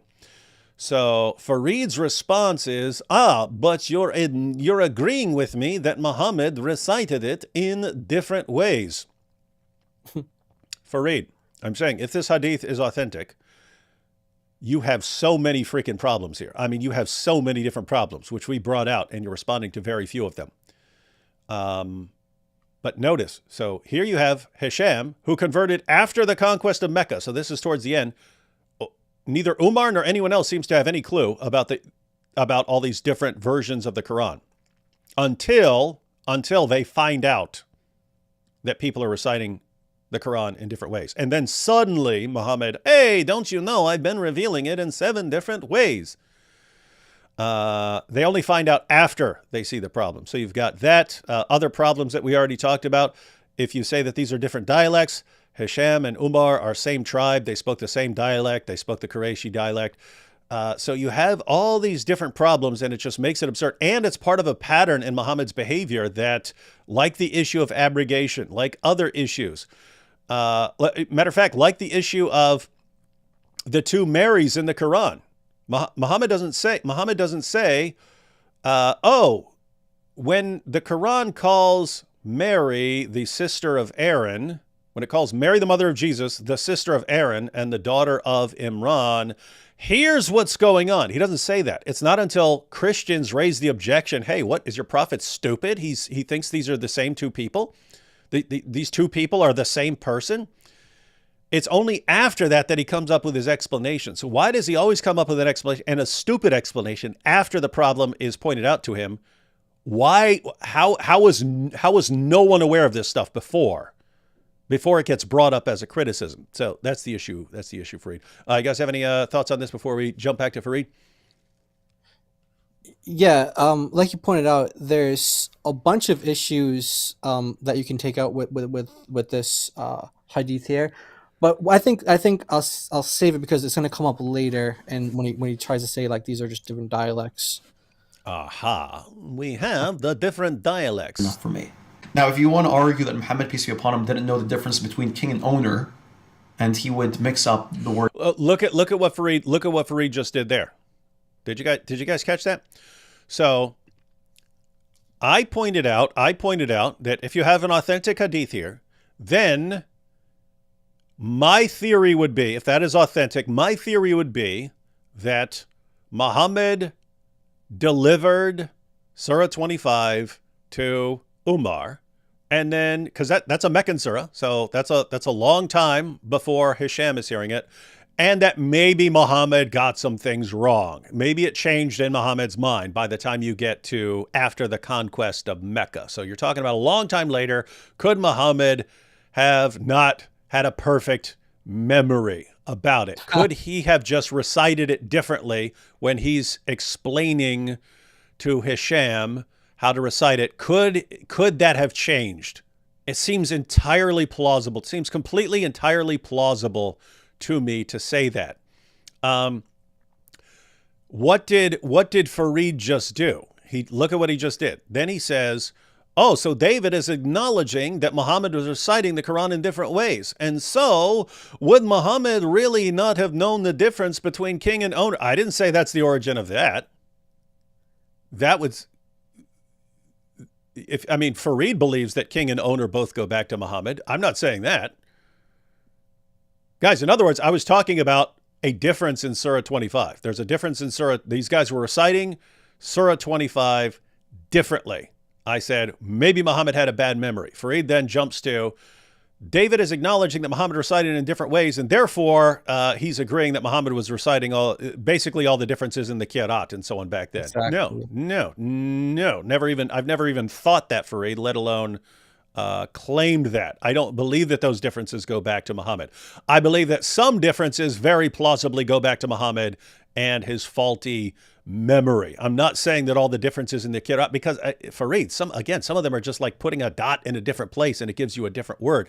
It seems very, very clear where those sorts of things came from. I want to say even those go back to Muhammad. But let's go back to what he was saying here, just so I didn't misrepresent him. Allah revealed it in these different ways, these different ahruf. He revealed it in these different ways. Also, David claims that these are mistakes by Muhammad, peace be upon him. Okay, fair enough, you can claim that. But David, you see, when you're saying that, you're agreeing with me that Muhammad, peace be upon him, recited in multiple ways. And that's good enough for me. Now, wow. Yeah.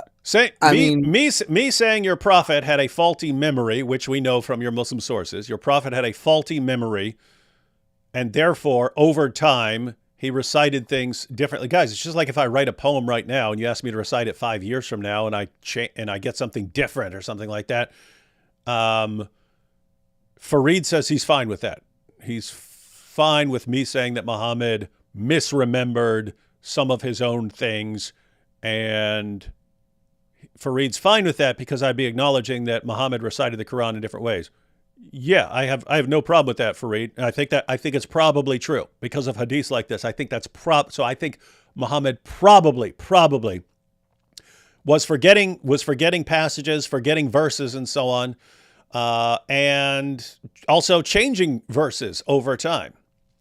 Matter of fact, Farid, we know Muhammad's changing verses over time because you have things that are being abrogated, like Surah 33, verse 6, that Muhammad is a father to them, and then they take that out, and so we know changes like that are going on.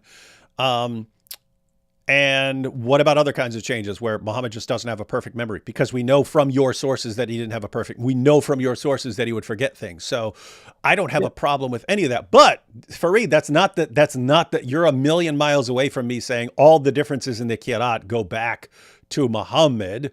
Not saying that at all. That seems insane to me. That seems absolutely insane. In other words, when you have a bunch of differences that are, it's clearly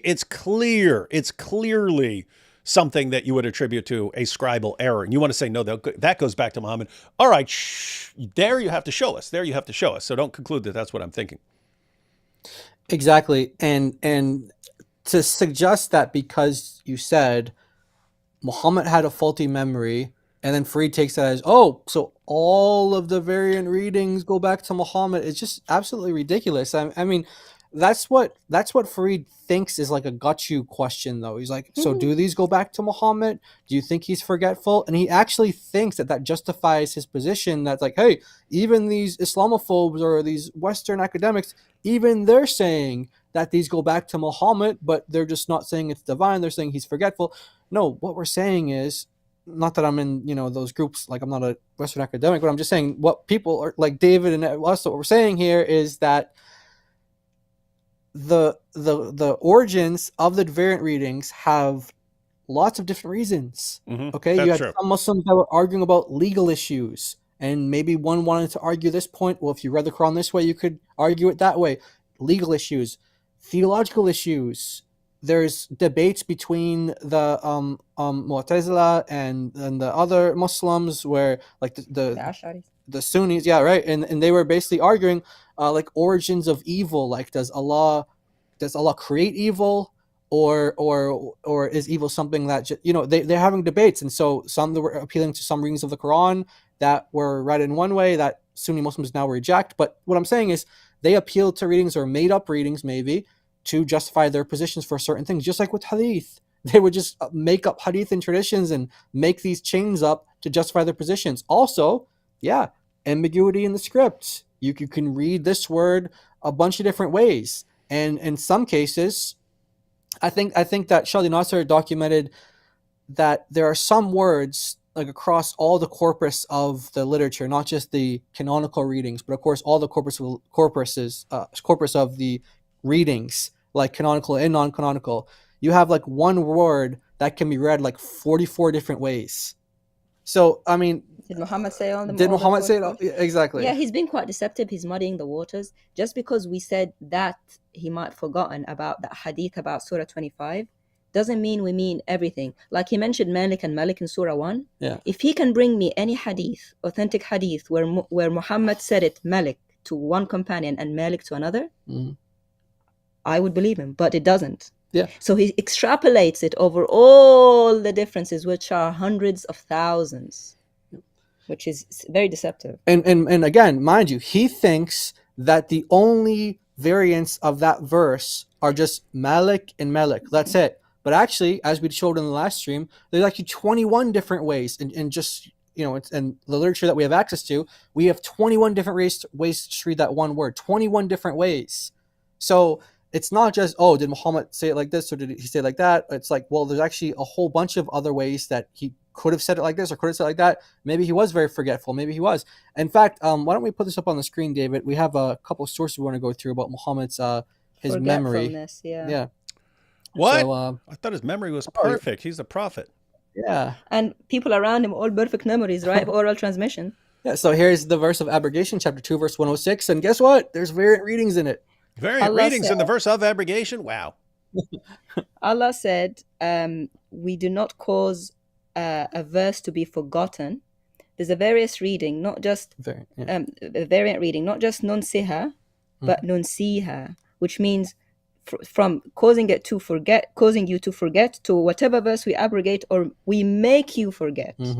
That is, we erase from your heart. So Allah has actually promised or suggested a promise that he will make Muhammad forget. So how can you say that he doesn't forget? It's a great get out of jail free card. Like whenever, because there's times when Muhammad forgot things and he's like, oh, I was caused to forget that. So here's a hadith narrated Aisha. Allah's messenger heard a man reciting the Quran at night and said, "May Allah bestow mercy on him, as he has reminded me of such and such verses of such and such surahs, which I was caused to forget." So this is huge. This one's really, there's so many problems with this as well. Yeah, I guess we could play Farid's game here. We could say, hey, Muhammad did forget verses. You attribute it to the divine, Farid. You attribute it to the divine and say, Allah caused him to forget. And we're just saying, well, we agree he forgot, but it's not due to, the devil made me do it or whatever. It's like he just forgot because he had a bad memory. So I guess we could flip the script on him and kind of, use his own logic against him here. Yeah. So which verses were forgotten? Yeah. He forgot. He can't tell us. Yeah. Yeah. And, this we is have another. Yeah. Oh no! I just wanted to point out from this, guys. Think about the insanity here, right? So, you had a problem in the early Muslim community, clearly, where people were forgetting verses, right? People are definitely forgetting verses. That's a thing that happened, right? But Muhammad, so people would say, "Hey, I remember we were reciting some verses. What's going on? What's going on with those verses? Doesn't anyone remember?" And Muhammad's explanation for that is abrogation. Allah caused you to forget those things. So Allah miraculously caused the entire community. So guess what? If the entire community forgets a verse, it was a pretty straightforward, simple, easy to understand explanation. It's human memories easily forget things. And if you guys aren't doing it, if you're trying to preserve something from memory, you need to constantly keep it in mind or you're going to forget some of it. So perfectly easy explanation, but Muhammad declares that when the Muslim community, everyone forgets a verse. They all forget it. What happened? Oh, Allah made you forget it because he abrogated it. Okay, Farid would be fine with that explanation. We would not be. We would think that's stupid and ad hoc, right? But think about the absurdity here. So when Allah causes Muhammad to forget something, then what? Allah's obviously abrogating it, right? Well, not in this hadith, because another man was reciting it, and Muhammad was like, "Oh, great! May Allah bestow mercy on him. He reminded me." So he was just temporarily caused to forget it. So and now, so Allah made the other man remember. Yeah. So guys, so Allah caused Muhammad to forget a verse. That would sound like Allah's abrogating it, but then it didn't work, even though Allah managed to cause Muhammad, even Muhammad, the great Muhammad, the walking Quran, even though he got Muhammad to forget the verse, this other guy didn't forget it. So Allah was powerless to make this guy forget. His memory was too strong. But then, this is the insane part, the most insane part, because there are like 5 layers of insanity here. Then Muhammad thanks the guy. Thank you for reminding me of the verse that Allah caused me to forget. Allah made me forget the verse because Allah wanted it erased from my memory, but you have reminded me of that which Allah made me forget. Thank you. What do you mean, thank you?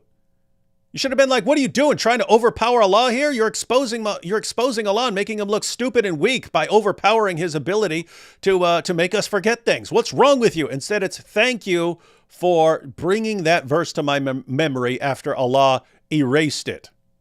What is this? And so Muslims, this is the guy whose memory is so perfect that if he reveals something in Mecca, there's no way it changes years later. No way. This guy's perfect memory.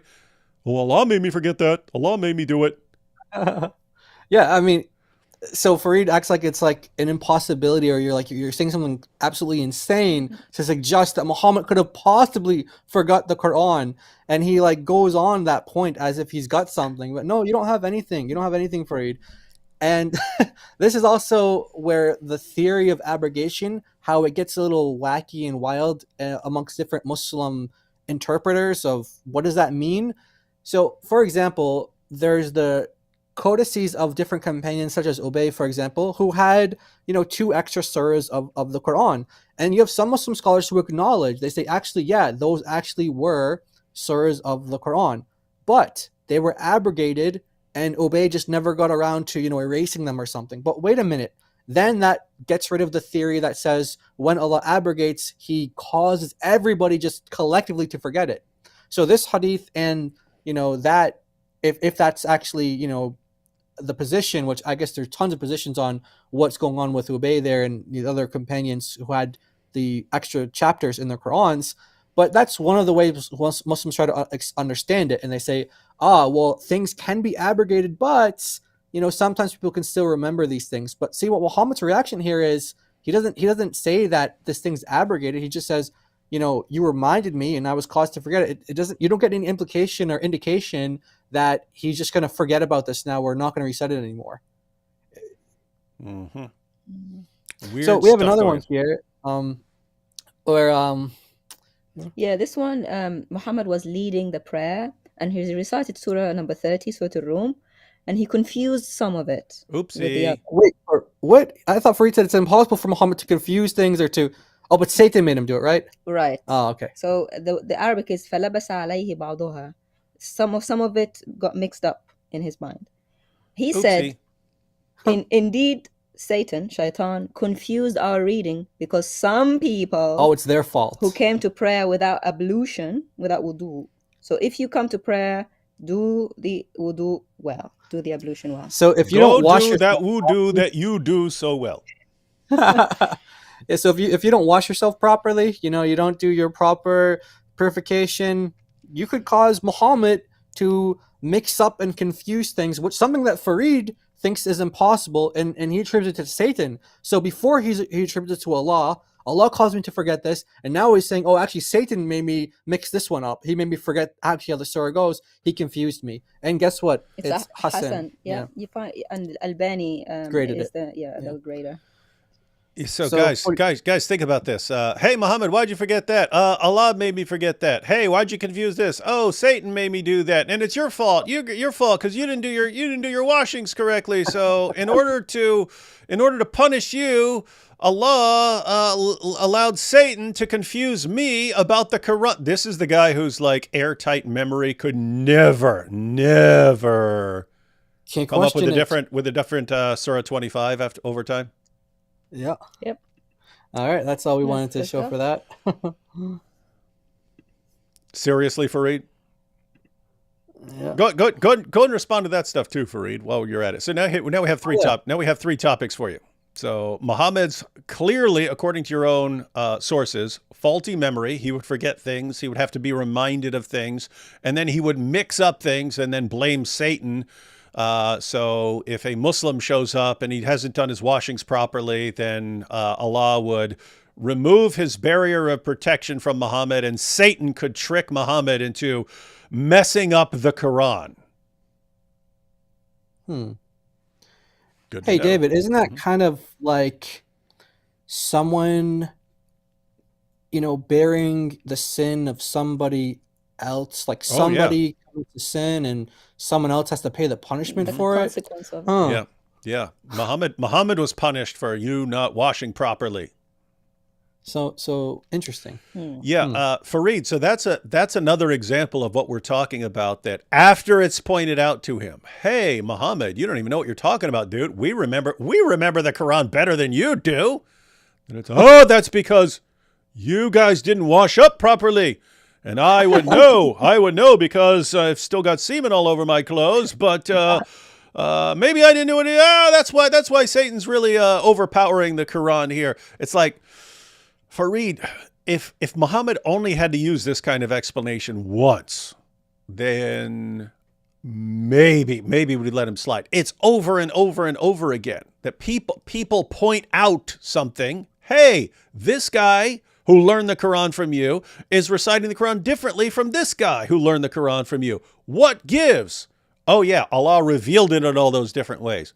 Hey, Muhammad, you're talking about Mary, the mother of Jesus, being the sister of Aaron and the daughter of Imran. That's a different Mary. Don't you know that's a different Mary? Oh, yeah. Because here's what happened. You see, back then they would call people by the name of some famous religious person. And he always explains these things after the problem gets, hey, why does your prophet say one thing and then 2 weeks later he says something? Oh yeah, that's because Allah, he changes his revelations. He comes up with something better. He comes up with something better than his already eternal speech there. And then also connected to the issue of abrogation. Oh, if we all forget something, hey, we all forgot the verse, Muhammad, what are we doing right now? Oh yeah, because Allah caused us to forget. Sometimes he makes us forget things because that's his way of getting rid of them.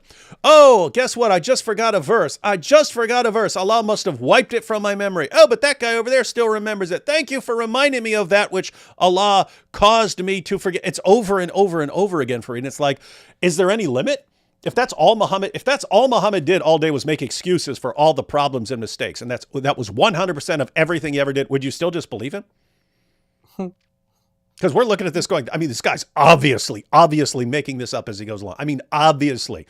More than anyone else I can think of in all of history, this guy is more obviously making this up as he goes along. I don't know what to do. If you don't see it, I don't even know what to do. If you're just going to, no, I will mindlessly trust him no matter what. Okay, I can't stop you from doing that. It just seems insane and idiotic. As long as there's a chain.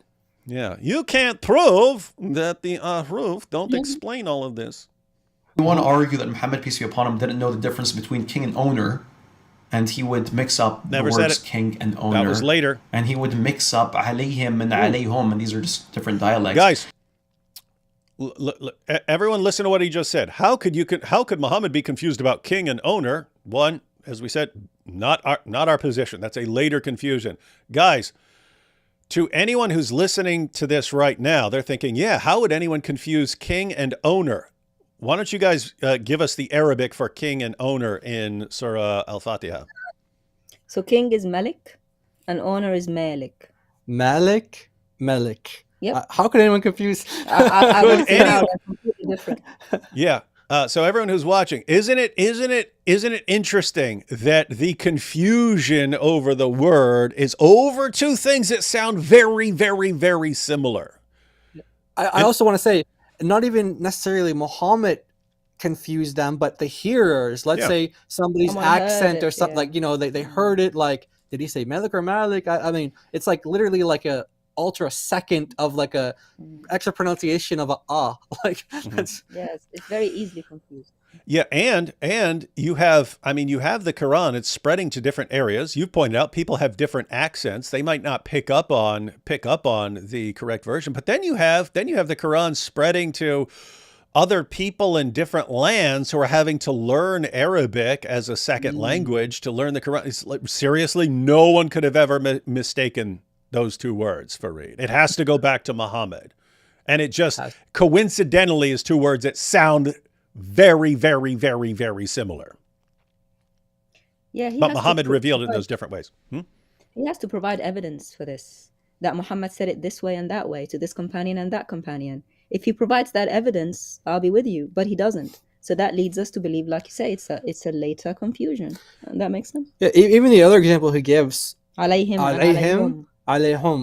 Like, okay, I mean, let's say even if Muhammad said it one way, someone who comes from like a certain area where they pronounce it like hum instead of him, they might have just started using it like that. And you actually have a position within Islam, within Sunni Islam, because the Shia have completely different views on this stuff. They think that there's only one harf, there's not seven. They think that, eventually when the Mahdi comes, that he's going to, restore the Mus'haf of Ali and, whatever else. So they have a completely different view. But even within Sunni Islam, you have this idea of, did Muhammad necessarily say all of these things, or did he just make it permissible for, like, did he give a license for people to say it in these different ways? So even the people who accept all the words that Farid thinks, Muhammad authorized, they say, hey, you know what? He didn't necessarily say it all of these different ways, but he gave license or authority for people to say it in those different ways. So, I mean, even within the Sunni tradition, you have this position. Yeah. So, guys, something DoC there was pointing out very important, that there's a difference between Farid saying, oh, well, Muhammad said it's revealed in 7 different ways. So any difference is we can just say, go back to that. There's a big difference between this sort of catch-all thing. Oh, he said 7 different ways. We don't know what they are. Therefore, we can say anything. We can say anything about those things that we want. There's a big difference between that and saying and providing evidence that Muhammad recited Surat al-Fatiha in these multiple ways with these different words. So Farid isn't offering any evidence that Muhammad recited the Quran in those different ways, that those variants go back to Muhammad. He's just saying, oh, 7 ways, therefore we can, anything you want. You could have completely different verses. You could say, oh, those all go back to that. So, but that's not the same as providing evidence. It's just like an escape hatch if you have no evidence. So Farid has no evidence that these things actually go back to Muhammad, but he's got this sort of escape route. Well, 7 ways, and therefore I can say that it goes back with, right, you can say anything, Farid. I could make a difference right now and mistake. Could you say that it goes back to Muhammad? Yes, you could. You could easily say that. That's the point for you. And I can say, it was in the, prove to me that my different Quran wasn't in the, what doesn't go back to the 7 ahruf. You can't prove it. You can't prove it. The question would be, David, what evidence do you have that it actually goes back? So Farid, what evidence do you have that variants in, let's say, Surat al-Fatiha go back to Muhammad? What's your evidence? We haven't seen any. We've just seen you making excuses, which happens to be exactly what your prophet would do in that situation. So good job imitating your prophet. I think his only response to that is that it would be impossible to get a whole Muslim community, like let's say this region of the Muslim world, all reciting it that one way, and then another all reciting another way. And it's like he actually thinks that that's actually a good reason to believe that they must go back to Muhammad, because you have a whole community saying it one way and a whole community saying another way. It's not impossible. Why did Uthman, why did he have these other Qur'ans burnt? Because you had one community, so you had the exact situation, but those were apparently they were inauthentic, or he didn't think that they were, I mean, because look, if the ahruf are supposed to be things that make it easy for believers, and if one of the things that Uthman was doing was burning the ahruf, well, who is he to burn something that Allah makes an easement or a mercy for believers? That doesn't make, I mean, how did he make sense of that, Farid?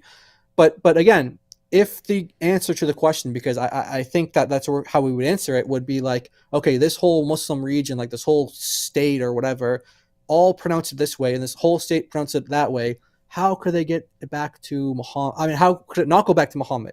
And I'm just like, man, there's so many problems with that. Yeah, there are, and especially that, and this is what Sheikh Yasser Qadhi was bringing up. It's so, guys, you have a couple of big milestone issues here. You have whatever the ahruf were. Then you have Uthman trying to cleanse and purify the text. And then later on you have the Qira'at and so on. And so the idea is for someone like Farid, and this is what Yasser Qadhi was denying, saying you can't say all these differences in the Qira'at to actually go back to these ahruf and so on. And so what are you going to say about these things? And Farid, no, we can say that they cannot go back. Okay, but think about the problem. If Uthman is specifically burning the differences, if he's burning the manuscripts to cover up the differences, then there's the question of how come you still have the differences later? And so it's, they must have been in those various editions of the Uthmanic Codex. So he releases, he's either those manuscripts actually have the variants in them. In other words, it says one way to read this is this, and one way to read that is that, or the standardized versions he's issuing have differences among them. So this one's different from that one, is different from that one, and so on.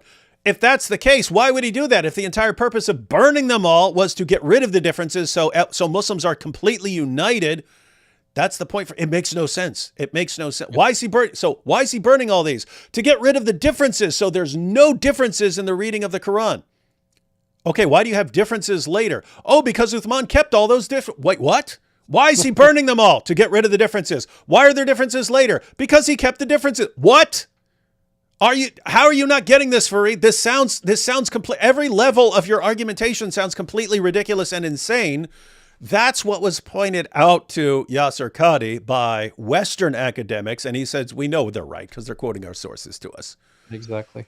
And Farid doesn't get it, and he thinks, oh, this makes perfect sense to me. Ahruf, the 7 ahruf, so I can just say it. I don't even know what to do at this point. Let's take a couple super chats too. I need to take a shower every time I listen to this nonsense, but Juan says, I don't know why these Muslims, Muhammad, take Farid seriously, never debated anyone and probably never will. God bless. Yeah, again, it's not, you don't have to debate, but if your arguments are stupid and all your points sound like completely ridiculous, then that's the problem. That's the problem. Yes. And I think Farid knows that if he were to, that's some people don't want to debate because they're just not debaters. And guess what? Some people, you could be a brilliant scholar and not be a great debater. You might not be a good communicator. You might not be quick. So that's understandable. But other people, they don't want to debate because deep down, they don't think their arguments would actually stand up to scrutiny. Yes.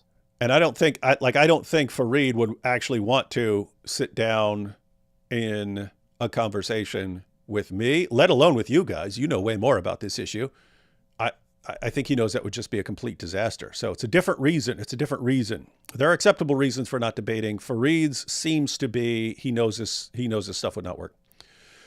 Jai DoC doing good job exposing Muhammad hijab scams. Sorry, the acts of hijab Allah is making appear like scams. Highly recommend. Love you, David. Have you been keeping up with that, by the way? Yeah.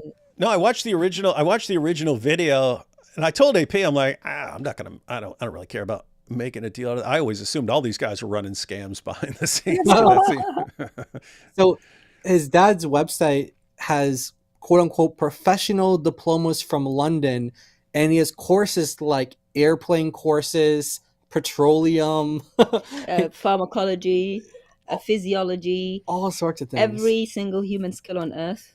Mimi Hijab's dad teaches in his fake college.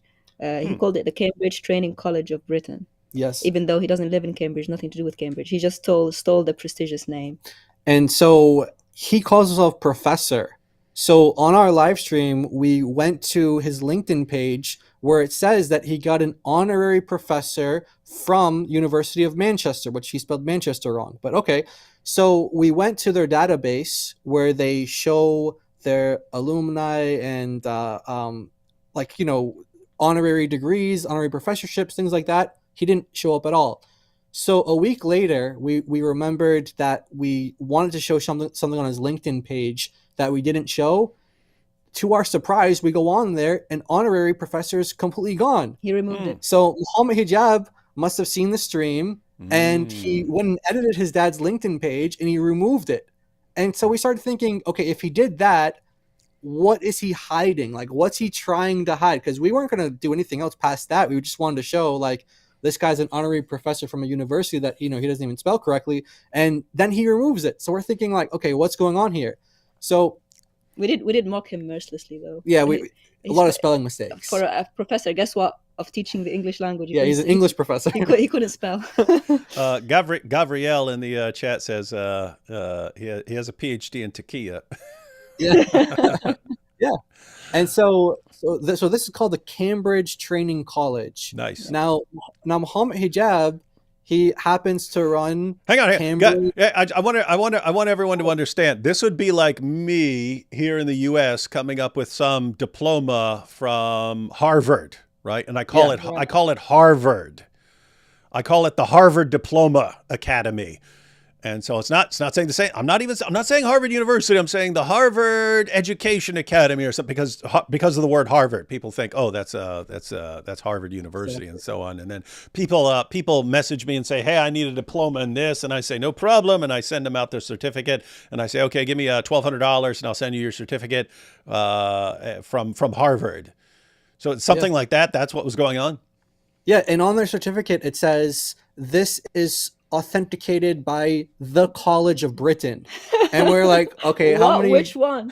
How many thousands? Not only that, someone got in touch with the University of Cambridge, and they said we have no association with them, and they have no degree awarding powers in the UK. The Department of Education also says they're not recognized. So they're scamming people, basically. So then we're like, all right, we thought that was it, but then because Muhammad Hijab edited his dad's LinkedIn page, we're assuming it's him because his dad's like 75 years old, so we're guessing it's not him editing it. And guess who was the director of his dad's company, training college, for 8 years? Muhammad Hijab. Yes, he is. We got evidence on that all on our streams. So Cambridge Training College, and he has a very unique logo, which is kind of like a ripoff of Cambridge's logo, but of course they took away the cross. And they put a crescent. Yeah, they put a crescent. But they kept everything else. So Muhammad Hijab's Cambridge Arabic training Cambridge Arabic College or something like that. It's very similar name, no association with Cambridge at all. So we're like, all right, is Muhammad Hijab trying to hide something? Now, of course, like kind of like our response was like yours at first. We're like, okay, well, this is just like they're just scammers or whatever. Now, we linked it to Islam in our streams. So if you guys want to check it out, do check out those streams. How does that link into Islam, scamming people, lying to people? We always try to make those connections because we want to also make it redemptive as well and show that, you know, this is the Christian response to it too. So we try to do, go come at it with that angle. But yeah, it's really, really fishy and sketchy. Well, it's just funny because Mimi Hijab was going after Alex Jones's family, saying, "What have you achieved? What have the Alexes achieved? Yeah, what have the Jones achieved? So what have the Hijabs achieved?" They've achieved powerful stuff. So what we can conclude from all of this is that Muhammad Hijab would be a completely trustworthy Quran transmitter back in the day, him and his dad.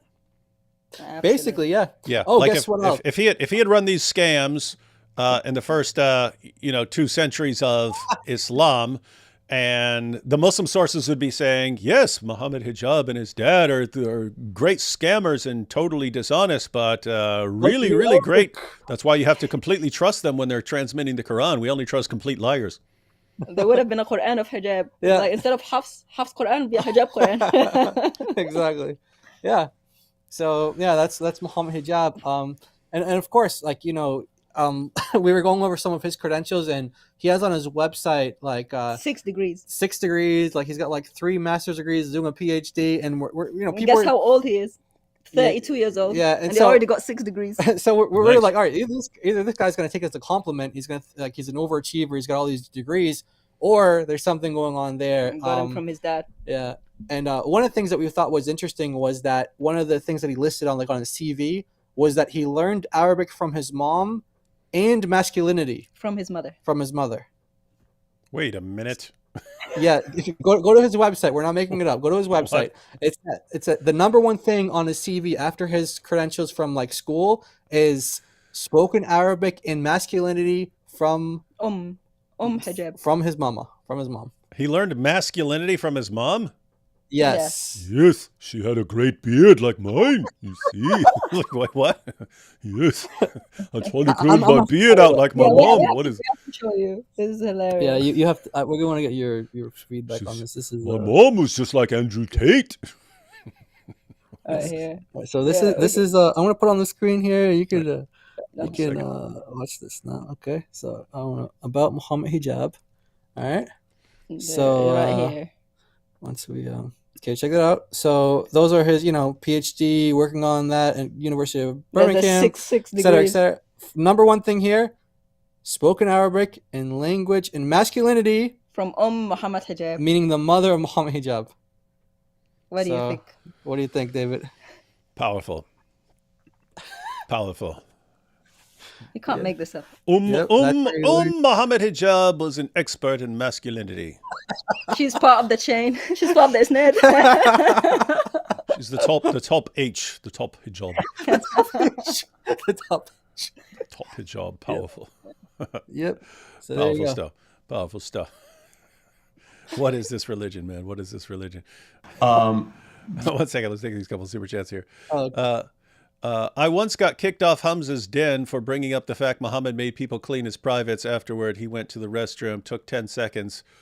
Well, what's wrong with that? I mean, he had a prepubescent child bride cleaning off his semen stains. yeah. Adnan, the guy that lost his wife to Uthman. Abu Adnan. Yeah. Oh, so that's the guy. That's the guy. He sent his wife to Sheikh Uthman for marital counseling, and then Sheikh Uthman started banging the dude's wife. Said in a debate, due to your culture, you can call God whatever you like. Christians ate him up with father comments. That's nice. David, how sure are you now of Aisha's age in the hadiths compared to a year ago? Is it still at 50%, or has it now changed? No, I just have these parallel processings going on. Namely, it's just, if you take the hadith as at least somewhat reliable, then you have a really, really, really strong case that Muhammad has sex with a little girl. Or if those literally hundreds of hadiths are all wrong, then throw out the hadiths, they're a bunch of garbage. So it's take your pick. That's kind of the issue. I'm kind of 50-50 on that. Do I take these hadiths as at least as somewhat reliable, or do I treat them as complete garbage? If I treat them as complete garbage, yeah, you don't know how old Aisha was. She could have been 9. She could have been 50. We wouldn't know because we can't trust the hadith. So it's a difficult situation. So anyway, the situation, like if you go years ago, was I trusted the hadiths unless I had a good reason not to trust them. In other words, if it says that Muhammad performed miracles, but that contradicts the Quran saying Muhammad couldn't perform miracles, I say, okay, it's obvious that you're making this stuff up. Stuff about, Muhammad and Aisha or various things, if I didn't have a reason not to trust it, I would generally take it seriously. Whereas now I'm not sure. So it's just a hard issue. I'm flipping it back on Muslims. You guys pick. If you want to think that your hadiths are reliable, then great, you're stuck with Muhammad and Aisha. If you want to throw out Muhammad and Aisha, throw out your hadiths and throw them all out. They're a bunch of fabricated nonsense. There's a huge cost of saying the hadiths are generally unreliable. It's like I don't even know how you really trust the Quran at that point, because how do you even know what the background was, how the Quran was assembled? How do you know anything about Muhammad if you have to throw out the hadith? So, you guys have any thoughts on that stuff? Yeah, or you'd have the same people that are narrating the hadith, narrating the Qurans as well. Like you have these same exact people. Except, some of them aren't even, acceptable for hadith. So that's a whole nother funny thing. But that is, and it's kind of connected to what we were talking about earlier in that the more deceivers you have writing fake isnads for the hadiths, the less seriously you can take these isnads for the Quran. It's like, okay, if lying and deceit and deception were just standard in the ummah, anytime you want to defend something, you just, hey, I'll write the hadith and I'll write the chain. Yeah, guess what? These are the same guys who are preserving the Quran. Bunch of liars. So how does that factor into, because you've had debates about whether Muhammad existed or not, and one of your arguments, not all your arguments relied on this, but at least one of them was about these embarrassing facts found in the hadith. So how does that, where are you at with that now? Is it same kind of? That is one way you, principle of embarrassment would be one way you sift through. So assuming you say, hey, I can't just trust something because of an isnad, because you can fake an isnad and so on. But we have all of these Muslim sources saying all these different things. If we understand that there were a bunch of people who were lying and making things up and so on, how do we get to things that we think are actually true? Well, you use the principle of embarrassment. What are things that someone wouldn't make up? Like what you wouldn't have a reason to make something up like that. In other words, it actually hurts your case. In other words, when they come up with an explanation for the satanic verses or something like that, that presupposes that the satanic verses was a problem, that it was bothering some people. So it seemed to me that seems like it's historical there. That makes sense. Okay, yeah. I got you. Yeah, I agree with you on that. I'm just curious. Okay, cool. Anything? And we have, without lies, Islam dies. No, Islam is true. That just depends on lies. Muttaman says, Sunan Ibn Majah 522, Hussein bin Ali urinated on Muhammad and he didn't change. Yeah, he just said you sprinkle water on it. Just sprinkle water if someone pees on you. Oh, is that where Muhammad Hijab gets that from? No. Urinating upon one another. Jesus is your hope of salvation, Shireen Morris. Yeah, Shireen is a Muslim in the chat. What do we have here? Snudgewick. Jesus is alive. Muhammad is dead, Shireen Morris. That's true. What's funny is that's true according to Islam. Exactly. Let's see. I've actually prayed for Farid as a Christian. He just seems like someone who's trying to hold on to his faith. Farid, if you ever read this, I hope the best for you and hope you come to Christ. Oh, he'll read that. He'll read that as he's watching this live stream and figuring out what little part he wants to respond to while ignoring the multiple arguments. 90%. Yeah. Apostate of Allah says, all I do is read their sources too. Sometimes, Ahmed, lol, they get so mad. Muslims are so Islamophobic. Yeah, why? Hey, guys, we should start using that when we quote their sources and they flip out and say, why are you guys so Islamophobic? Do not dehydrated boys' tongues need hydrating? Yes. A Muslim friend of mine told me to not watch you guys because you aren't true Christians and to watch James White and Paul Williams instead of Paul Williams, the Muslim. Wait, Paul Williams isn't he like a gay He's a Muslim gay or Muslim, something? yeah. Yeah, guys. Yeah, so James doesn't go after Islam much. So yeah, people would prefer going to Christians who don't blast away at Muhammad. Do you think that occasionally hamhead hijab lays in bed, feet sticking out at the end, and the cold, harsh reality dawns on him that his faith is based on pure waf? What do you guys think? Yes.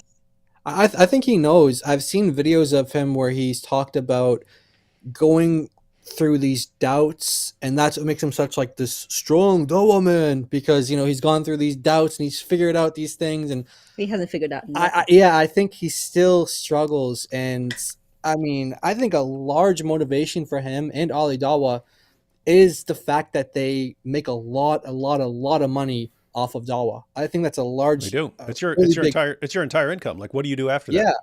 I really think that. I really believe that. If you watch him with the Yasser Qadi in their infamous interview about the qira'at, remember when he said to him, I think it should be a clear yes or no, Yasser Qadi. Do you remember that? When he said about the blank mushaf? That is a look of someone who's doubting and saying, look, we need a straight answer. Yes. Very telling. Yeah. And again, think about Ali Dawah. Here's all the reasons I became a Muslim, yeah, and they all turned out to be false, yeah. And I got no problem with that. You have no problem with all the reasons you converted to Islam being completely false. In other words, guys lied to you and you bought it. So you bought into a religion because of a bunch of lies, and then you don't have a problem with it? Yeah, he basically turned into a drama channel, and everyone started pointing that out. Like, like Muslims started pointing that out, and so he tried to start doing some more dawah. But those, like, I'm not even joking you, they get like 10% of the views. So people like they only watch him for the drama. He tries to go back to the dawah because you know it's been pointed out to him so often. Once you go drama, can't do it. You can't Ali transition drama. back. Yeah, And I noticed that before I saw other people pointing out, because I'd occasionally, hey, let me see if there's something I should respond to over on Ali Dawah's channel. Like flip over there, and it's what did this person say about that person behind the scenes? Yeah, and I was like, what? What is this? What is this? It's a gossip. It's become a gossip channel. And then Jake, the Muslim metaphysician, he started trying to do the same thing. Like, oh, what's going on behind the scenes with the apostate prophet and his Christian wife? Is this going on? Is AP mad? What's going on? Oh, how do we explain this when she tweets it? It's like, dude, this is what Dawah's becoming. Yeah. Oh, speaking about Jake, by the way, I'm looking forward to the video that he's going to do. He said he's going to do a video on why Muslims should get out of the West or out of the country of the Kuffar, because he's officially moved to Morocco now, which isn't exactly known for being a bastion of medical excellence. Given his recent difficulty. Yeah, exactly. It's so not very that wise. wasn't a wise move. But yeah, why wouldn't you pick like Dubai or something like that? Why like? His wife's Moroccan. Yeah, his wife's Moroccan. Oh, okay. I get it. Yeah, I'm thinking there's got to be places that are better for medical stuff. Yeah, so he said that, you know, he's going to make a video, and I'm really looking forward to it. It's about Muslims, why you shouldn't live in the West, basically, and you should live in Muslim countries. And he said, like, there's a small exception, like, if you're doing dawah. But he said, actually, you know, most dawah is just done online these days, so there's no real reason. And I'm looking forward for the video because I can't wait to review it. But yeah. Hey, we'll share that for you, Jake. We're going to share that one for you. Get out while you can. Good idea. Good idea. Good idea. Hope you're.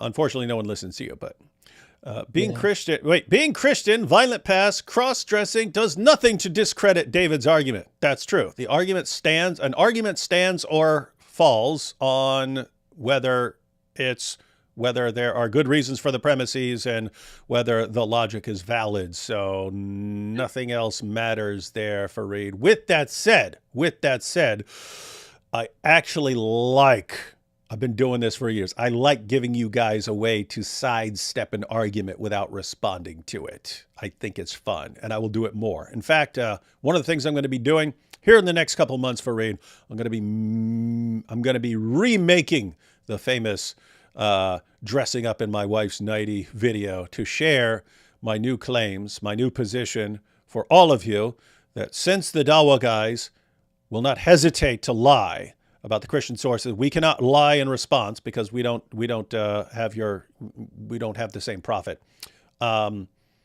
Since we can't lie in response, we can not give you the benefit of the doubt on all these things. So I'm going to remake that. You're all going to watch it. You're going to take screenshots of me and not realizing what you're doing. You're popularizing it.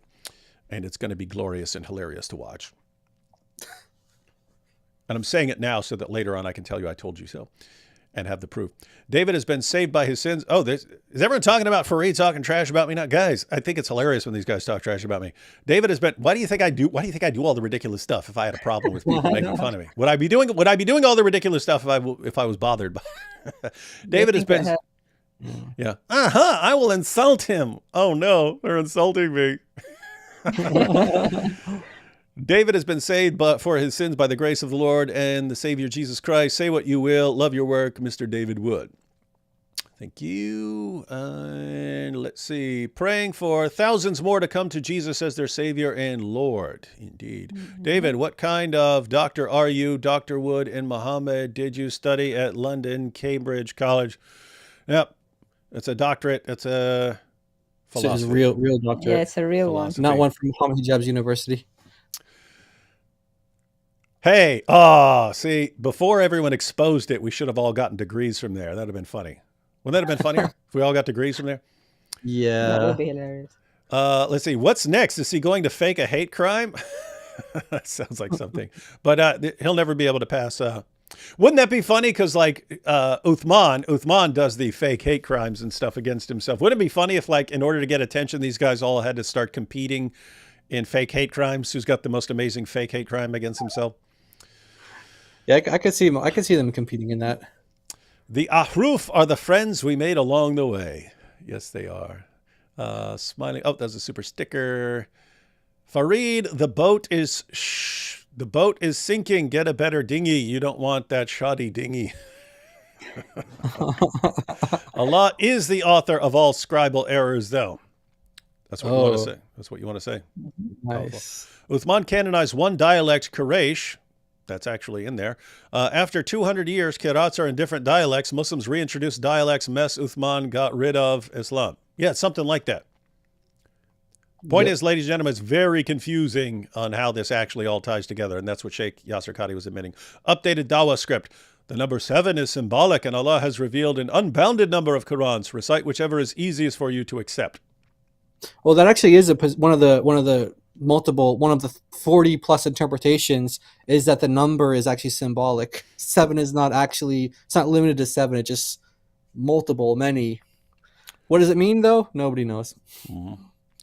It's understandable Muhammad didn't write the Quran down because, as we all know, he can't read. But why didn't other Muslims do it while he was around? Well, they did write down, as far as, I don't know if you guys have a different view, as far as writing this stuff down, when they're writing this stuff down, and we have this in the Muslim sources, they were write on flat stones, on palm leaves, on bones, flat bones, and so on.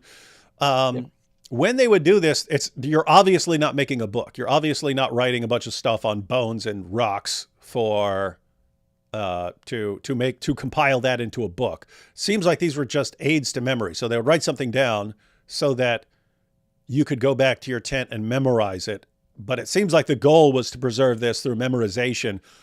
And they just had to find out over time after Muhammad died that this was a really, really stupid way to preserve a book. Very stupid, because remember the stoning verse? Mm-hmm.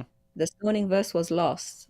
So there's the abrogation again. Muslims decided that it was abrogated in recitation, but not in ruling. Yep. Yeah. Again, they're abrogating things left and right to fix stuff. Yeah. And I like some of the stories that they attribute to Muhammad's scribes. Like, we have at least 2 accounts of them apostatizing because they would write things down, be like, I'm going to test this guy. So Muhammad said this, and I'm going to say that instead. They say that, and then Muhammad's like, oh, yeah, that's how it was revealed. And like, oh, so this guy is not a prophet, because if he was getting revelation, and I'm the one who originated those words, that means I'm the prophet, so therefore I shouldn't follow this guy. I believe he's a prophet. And they left Islam. At least 2 of them left Islam in the Islamic sources. And that actually ties into what we were talking about, because that's Abdullah ibn Abi Sar, who Muhammad then conquered Mecca, and Abdullah ibn Abi Sar converted back to Islam because it was the only way not to die. But so he was one of Muhammad's scribes. He left Islam because Muhammad was letting him edit things. So Muhammad would say, I've received a revelation. Here it is. Write this down. And wouldn't it be better like this? Muhammad, oh yeah, that's how Allah wants it right there. But it's a similar idea, right? That the Quran can be improved upon. That makes sense of abrogation, why things are changing. It also makes sense of Muhammad reciting the Quran differently over time. It could just be improved over time. So Farid, you got it, man. You got an uphill battle there, sport. Yep. So a couple more here. Yo, guys, I love Jai and DoC. God bless you. Thank you. Yeah, link to their channel. If you're not following Jai and DoC, link to their channels in the description box. And they've been covering lots of stuff, doing lots of streams over there on issues like Muhammad Hijab's awesome scam, things like that. And what is this? David, please reiterate to us who killed Muhammad. Well, there's a whole video on that. Just search for who killed Muhammad. Plenty of stuff there. Go through all the sources. Islam is the polar opposite of Christianity. Sins galore. Yeah, Allah wants you to sin in Islam. And finally, Farid, stop hitting yourself. Stop hitting yourself. I actually got a good picture here of Farid right there on the screen. That'd be good for a thumbnail of him looking up at something. All right, hey guys, I know it's late there. How much you guys still good, or? Yeah, we're good. Yeah. Okay. All right, we'll watch a little more of this. See if Farid gets to some dope points. Yeah. I mean, sure, people with memory issues often confuse which dialects they are comfortable with speaking.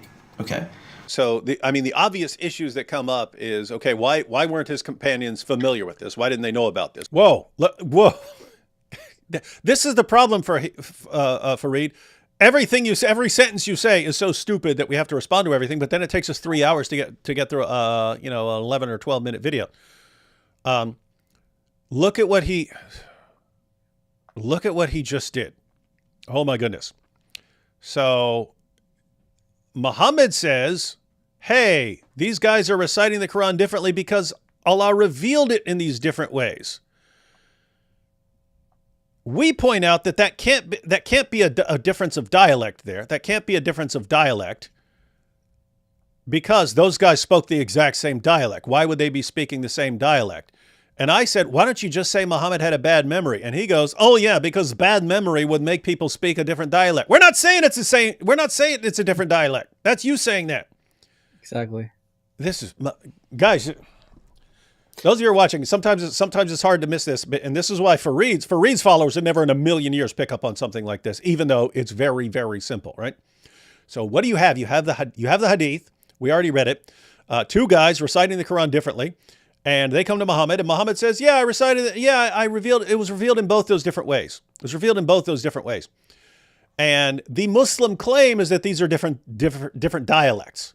We point out, hey, it doesn't make sense that they're different dialects. Those guys were from the same tribe. They spoke the exact same dialect. Why would they be speaking different? Why would the Quran be revealed to them in different dialects, right? So that makes no sense. And we point, and then we claim, hey, wouldn't it make more sense, since Muhammad's memory was clearly flawed, according to your own sources, that Muhammad just said it differently years later? So he revealed it one way to Umar, and then years later he's reciting it, and he says something different. Isn't that entirely plausible? And Farid goes, well, why would they be reciting different dialects? Because of memory. We're not saying it's different dialects. Oh my goodness, this is weird. Exactly. It's not different dialects. And he was saying that after the point of Malik and Malik, which are two different words. Exactly. Not dialects. Not dialects. Not dialects, Farida. Why is this new information to them? You seriously saying that Muhammad's been revealing the Quran in all these different ways for all these years, and so 2 decades by that point, Muhammad's been revealing the Quran. No one ever knew that he's revealing the Quran in all these different ways. So I've actually responded to this in a previous video, which shows that David doesn't watch my videos unless True. Apus is holding his hand, or he's intentionally trying to deceive his audience by ignoring my responses when he has been. Yeah, Farid, you got that correct. I do not watch the vast majority of his stuff. It has nothing to do with AP holding my hand or something like that. It's, if I'm going to watch something from you, it's going to have to be relevant to something that we're talking about in our efforts to move the discussion forward. Because as there's this fallout from Muslims realizing that they've been lied to about the perfect preservation of the Quran, then you guys try to pick up the pieces. We want to keep everyone updated on you guys' failed efforts to pick up the pieces. We want people to follow the discussion so that they can respond to it. But yes, it's true. I do not watch the VAT. You could have posted 20 videos on this stuff. I would not know. I would not know. I don't understand what that has to do now. You can go ahead and explain. You go ahead and explain your point here. So he's saying he's talked about it before, but he's going to break it down right here.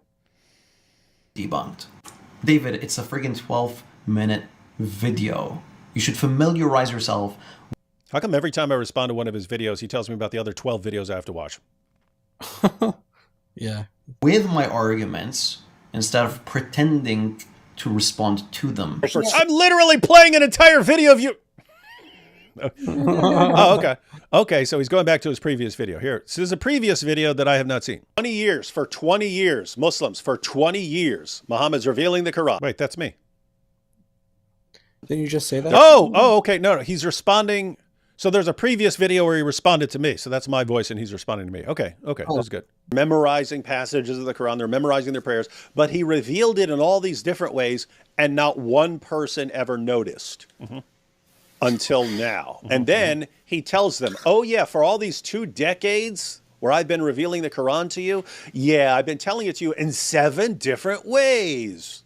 And this is another baseless assumption. So the Prophet, peace be upon him, is in Mecca for the majority of his prophethood. Nice try. In Mecca, he only has Meccans around him. Why would he be reciting in different dialects in the first place? As David But didn't Allah know that they were going to be moving later, and so he prepared the way by revealing it in all the dialects so that they would be there for the future when they meet all these different people in different dialects? Wait a minute, guys. There's a huge problem with what he's saying. So, guys, yeah. So Hisham and Omar were from Mecca. Yeah. Yeah. Both Qurayshi. Yeah. So, guys,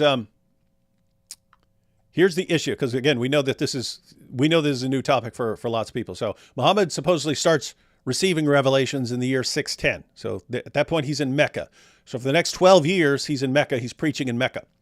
Then the Muslim community moves to Medina. So 622. And then it's based in Medina for the next 10 years. And so Hisham, the guy who was reciting the Quran differently, he's reciting Surah 25 differently. He converted after the conquest of Mecca. That's almost at the very end. Right?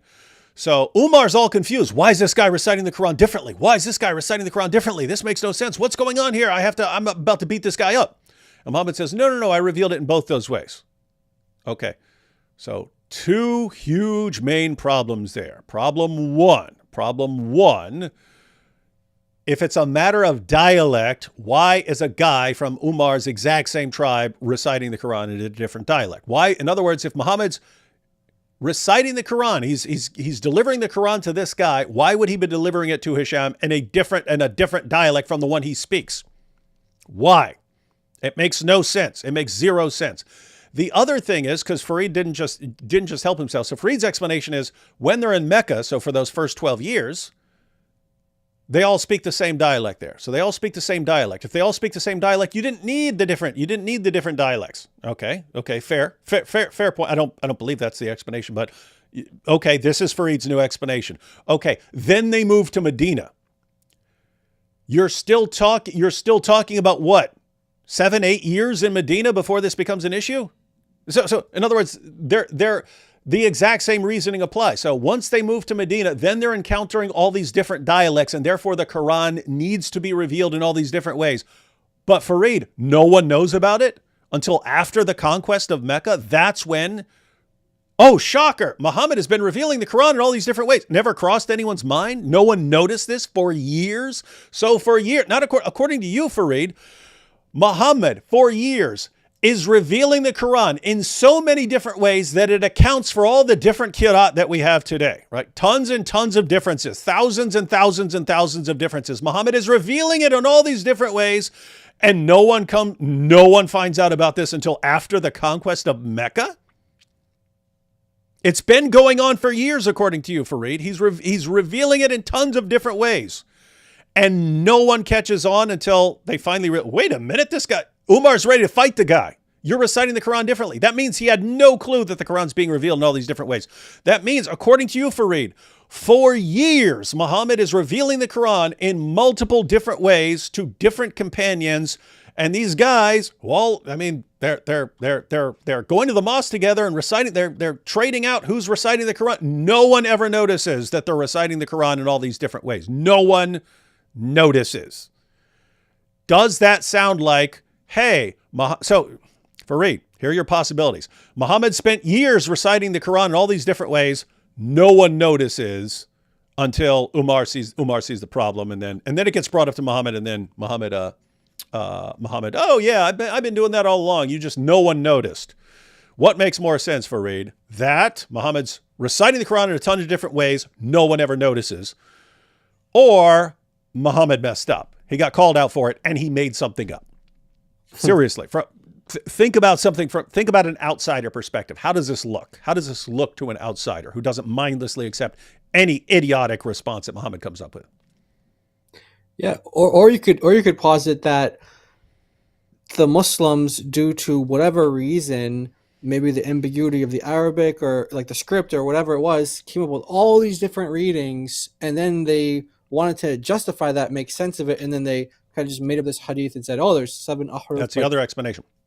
Then later on, they were like, wait, we have to define what this means. And they're like, well, we can't agree on it. There's 40 different opinions. And now they just got themselves in a hole they can't get out of. And they are stuck now. And that's the problem, guys. There's no way out of this. You cannot come up with a coherent explanation of how this works. There are so many if you had one seriously implausible part of your explanation, that would be one thing. Maybe we'll let you slide. If you have this completely implausible thing here and then followed up by another completely implausible thing and then a third more completely implausible thing and then another completely implausible thing, and you put all this together and say, see, it adds up to a great explanation. No. 487 terrible, awful arguments and explanations do not add up to a great one.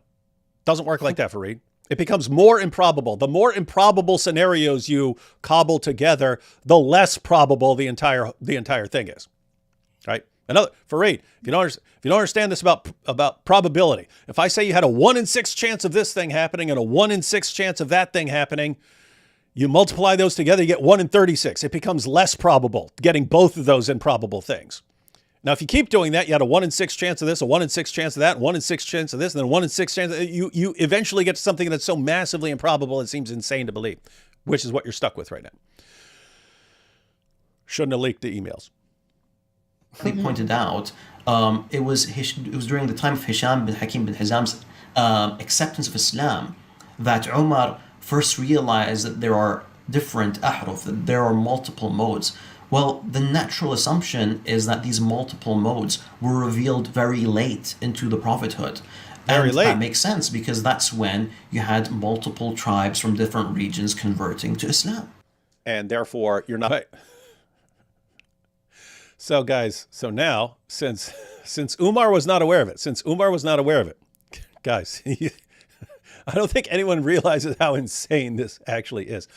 So Farid's response, since Umar and the other companions had no clue, Farid just acknowledged that. Since Umar and the other companions had no clue about Muhammad revealing it in all these different ways, Farid's conclusion is, well, then this must have happened very late. So in other words, very, very, very close to the end. You're talking like 629, 630. Muhammad dies in 632. So somewhere 629, 630, Muhammad foists all of these different dialects onto the Muslim community. Still, no one catches on to it. No one realizes. Really, Farid? I mean, Muhammad's going around telling his companions to memorize these thousands and thousands of variants. You recite it like this. Okay, you recite it in this different way. What dialect do you recite? Okay, you recite this completely different thing. And we're going to have different words and different meanings and all these things. And some of them are going to be completely contradictory. And no one catches on, Farid? No one sees Muhammad doing this? Like, what's he doing? Is he sneaking into people's houses going, hey, you recite it like this, but don't tell anyone. Don't tell anyone at all. Never say this until it's exposed. And then I'll say, ha, I've been revealing it in all these different ways too. Farid, this sounds ridiculous. You think you're making sense. I don't even know what to do at this point. Orthodox, if you say these are scribal mistakes. Yeah, it's really funny because even if you grant that these, do go back to the beginnings of Islam, it doesn't really answer the question of whether they're mistakes or not. Because you had people like, for example, Al-Tabari, for example, he definitely believed that there were different readings that were divine, but he also believed that there were mistakes amongst readings as well. So you can accept both. You can say both. You can say, yeah, these. I just remembered that comment up on the screen. Farico is having a very bad weeko. That's funny. That's funny. Guys, do we need to? What do you guys? Is there anything else we wanted to get to in this video? I don't. Did you want to say anything else, or just that bit about he said about that it's the later revelations. The 7 ahruf only apply to later revelations. There's a problem with that because in the Arabic, Muhammad says the Quran was revealed. He didn't say parts. أنزل القرآن على 7 أحرف. The Quran was revealed upon 7 ahruf. He didn't say parts and other parts.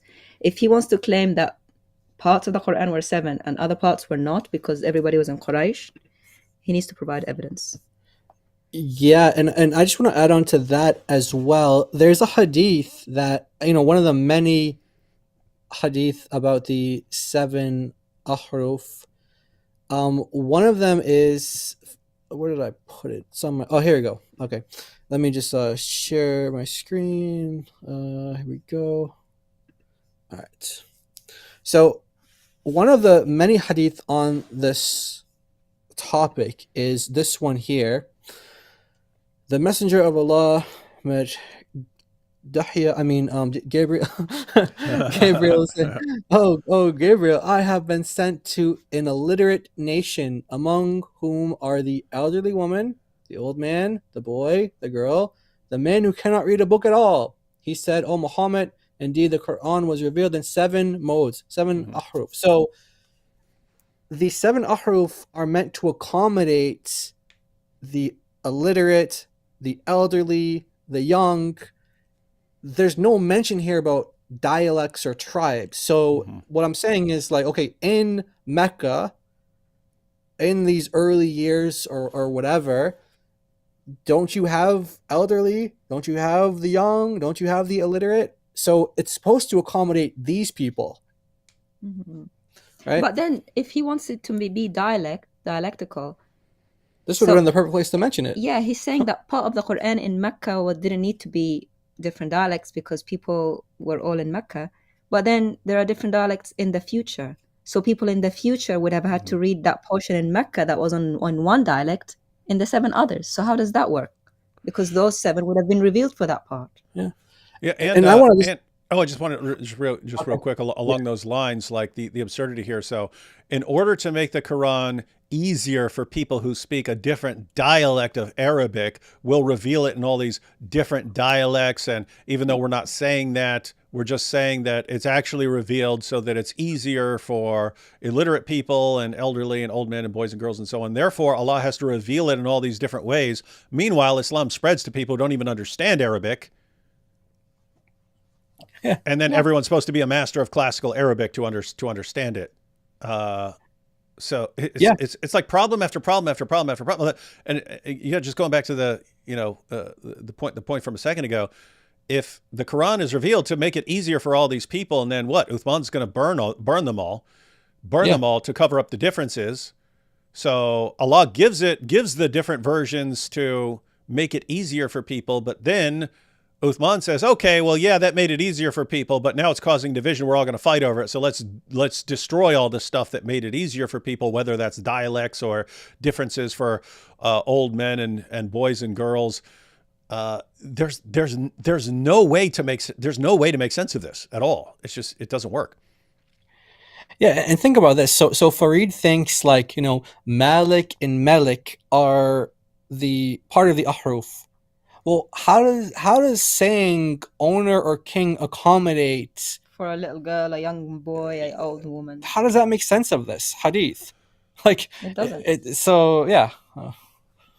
Anyway, that's pretty much it. I mean, I don't think there's much else he has to say, but yeah. What do you think, David? I really keep talking, Farid. Keep talking. Keep answering our objections, and then you respond and give us some. Well, but it says ahruf. There are differences. Therefore, this all somehow holds together by magic. Keep it up, Farid. Keep it up. So I have to. can I ask about the dialects and the young girls and the old women and that? Ibn Mas'ud's Mus'haf has 2 surahs missing. Oh yeah. So how does the dialect does the dialect not make you count properly? Like, I don't understand. Yeah. Missing surahs, added surahs. It makes Apparently, things really easier because you can miss surahs and it's fine. yeah. Good job. You're doing a bang up job, Farid. We love your work. It's powerful. Keep talking. You will have, most of your followers will keep just sort of mindlessly agreeing with you. That's what they're trained to do. Over time, more and more people are going to realize how silly this is. And the real takeaway for everyone out there, this is the real takeaway. If you go, I keep saying how things are so much better now than they were years ago. One of the main differences is if you go back 15 years, almost all of Islamic dawah was polemics against Christianity. They were always on the attack. They're attacking. Now they're stuck defending, and they're not used to it. And this is why. They get into very uncomfortable situations having to defend completely ridiculous things. Oh, guys, there was that challenge, so I think they could be pretty quickly because I think he's just playing mostly. I think he's posting mostly me. It's mostly me from my stuff. So let's just check out this. So guys, this is, if you weren't here earlier, Farid, as he's responding, is like, why is David ignoring this challenge from me? Because I didn't know it existed, Farid. He's running from me. Yeah, guys, Farid, you're one among a lot of different dawah guys. I'm not up to date on everything everyone is doing, but he pointed out this challenge. So let's go ahead and check out this. And it was titled something like "The Final Challenge to David Wood." So it's good to know this is the last time Farid's ever going to challenge me. You guys know why David Wood is a Christian? Is he like? Is he stoned? Yeah, I think he's like. Whenever he's in the car, he's on something. Yeah, he's on whatever Muhammad Hijab was on. David, because I was on hashish in this video. Yeah, I was in the car, man. He's on whatever Muhammad Hijab was on when he was cracking up about Alex Jones and that Sneeko Oh, video. yeah. They're on the same stuff here, but. No, look at it, Farid. I have to say, look at it, Farid, right here with this. We know why David is a Christian.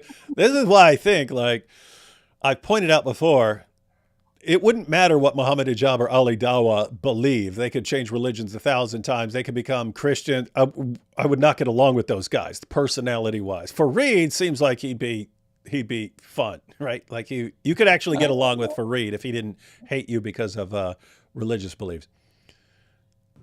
You guys ever wondered why? Because he used to be an atheist. You know why he's a Christian? It's because of this. Roll the clip, ya Ahmed. Yeah, habibi. Don't he look funny? I gotta back it up. He actually looks funny. It's because of this. Roll the clip, ya Ahmed. He looks so stoned right now.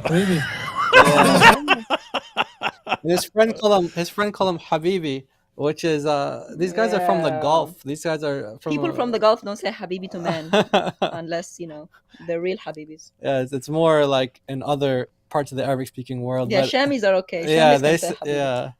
But him, anyway, something fishy there. Okay, so he says this is what now there's a problem. He shows one little clip of one thing that was part of my testimony video. It's a good little plug. Matter of fact, I should stick it in the description box. But my testimony video goes through a lot of things and a lot of things that started bothering me about my atheism and which led me to Christianity. But he brings up one sub point and says, "This is why I'm a Christian." You don't have the clip? Wait, you're gonna play that again? I got to. I have to. Here we go. Christian? You guys ever wondered why? Because he used to be an atheist. You know why he's a Christian? It's because of this. Roll the clip, ya Ahmed. Habibi. You don't have the clip? Roll the clip! I found out how Jesus' apostles He died. wanted you to watch this. Most of them went to their bloody deaths, claiming that they had seen him risen from the dead. My explanation for the origin of Christianity had always been that the apostles made up a story so that they could spread his message. But now my explanation wasn't making sense. If you're willing to die for something, you have to believe it. Good point. When a terrorist blows himself up, he's obviously sincere. So the disciples, the apostles, had to believe what they were dying for, but this means that they were convinced that they had seen Jesus risen from the dead. True. Now, usually when someone is willing to lay down their life for something, it's for an ideology that they got from someone else, and that ideology could be true or false. The disciples were dying for something that they saw. What could have convinced so many different people that they had all seen a resurrected man? I could explain one witness by saying he's crazy, but all of them?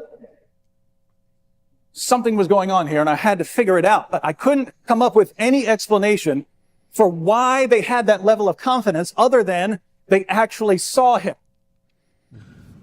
David Wood's put out over 1,000 videos in the past few years. This is the part I'm confused about. So guys, you know, when he said, there's this challenge for David Wood that he's not responding to, and I click on it, and it's like he plays a clip of me pointing out that how the apostles died. And I was saying that was something I learned that was a refutation of my explanation for how Christianity arose. So as an atheist, I thought I had Christianity, the origin of Christianity explained. How?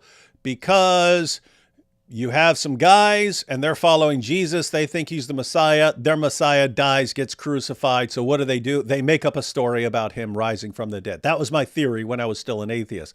Then I found out how the apostles died, and that started bothering me. Wait a minute. If they made it up, I tried to think of anyone else in history who made something up and then was willing to die for it. And I couldn't think of anyone, but you could have someone. You could have someone who makes something up and then is willing to die for it. But what are the odds that you get a bunch of them? You get a bunch of them. They're all willing to endure torture and death for something they made up. That didn't seem very plausible. In other words, you could believe it. You could believe it, but it's like the various things that Farid says in his video. It would be I'm talking about how a bunch of improbabilities don't add up to a probability. The more improbabilities you combine together, the less probable the whole thing is. So if it's like really improbable that this guy would make something up and die for it, and that this guy would make something up and die for it, and then you get the entire bunch and they're all willing to die for something they all made up, that seems like insanely ridiculously improbable. And therefore it made me I had to reject that explanation. I had to reject the liar hypothesis. There are other explanations like hallucinations and so on that don't involve the apostles lying, but I had to reject the explanation that they were lying. So that's the point of this. But Farid's going to challenge me somehow on this. Let's see.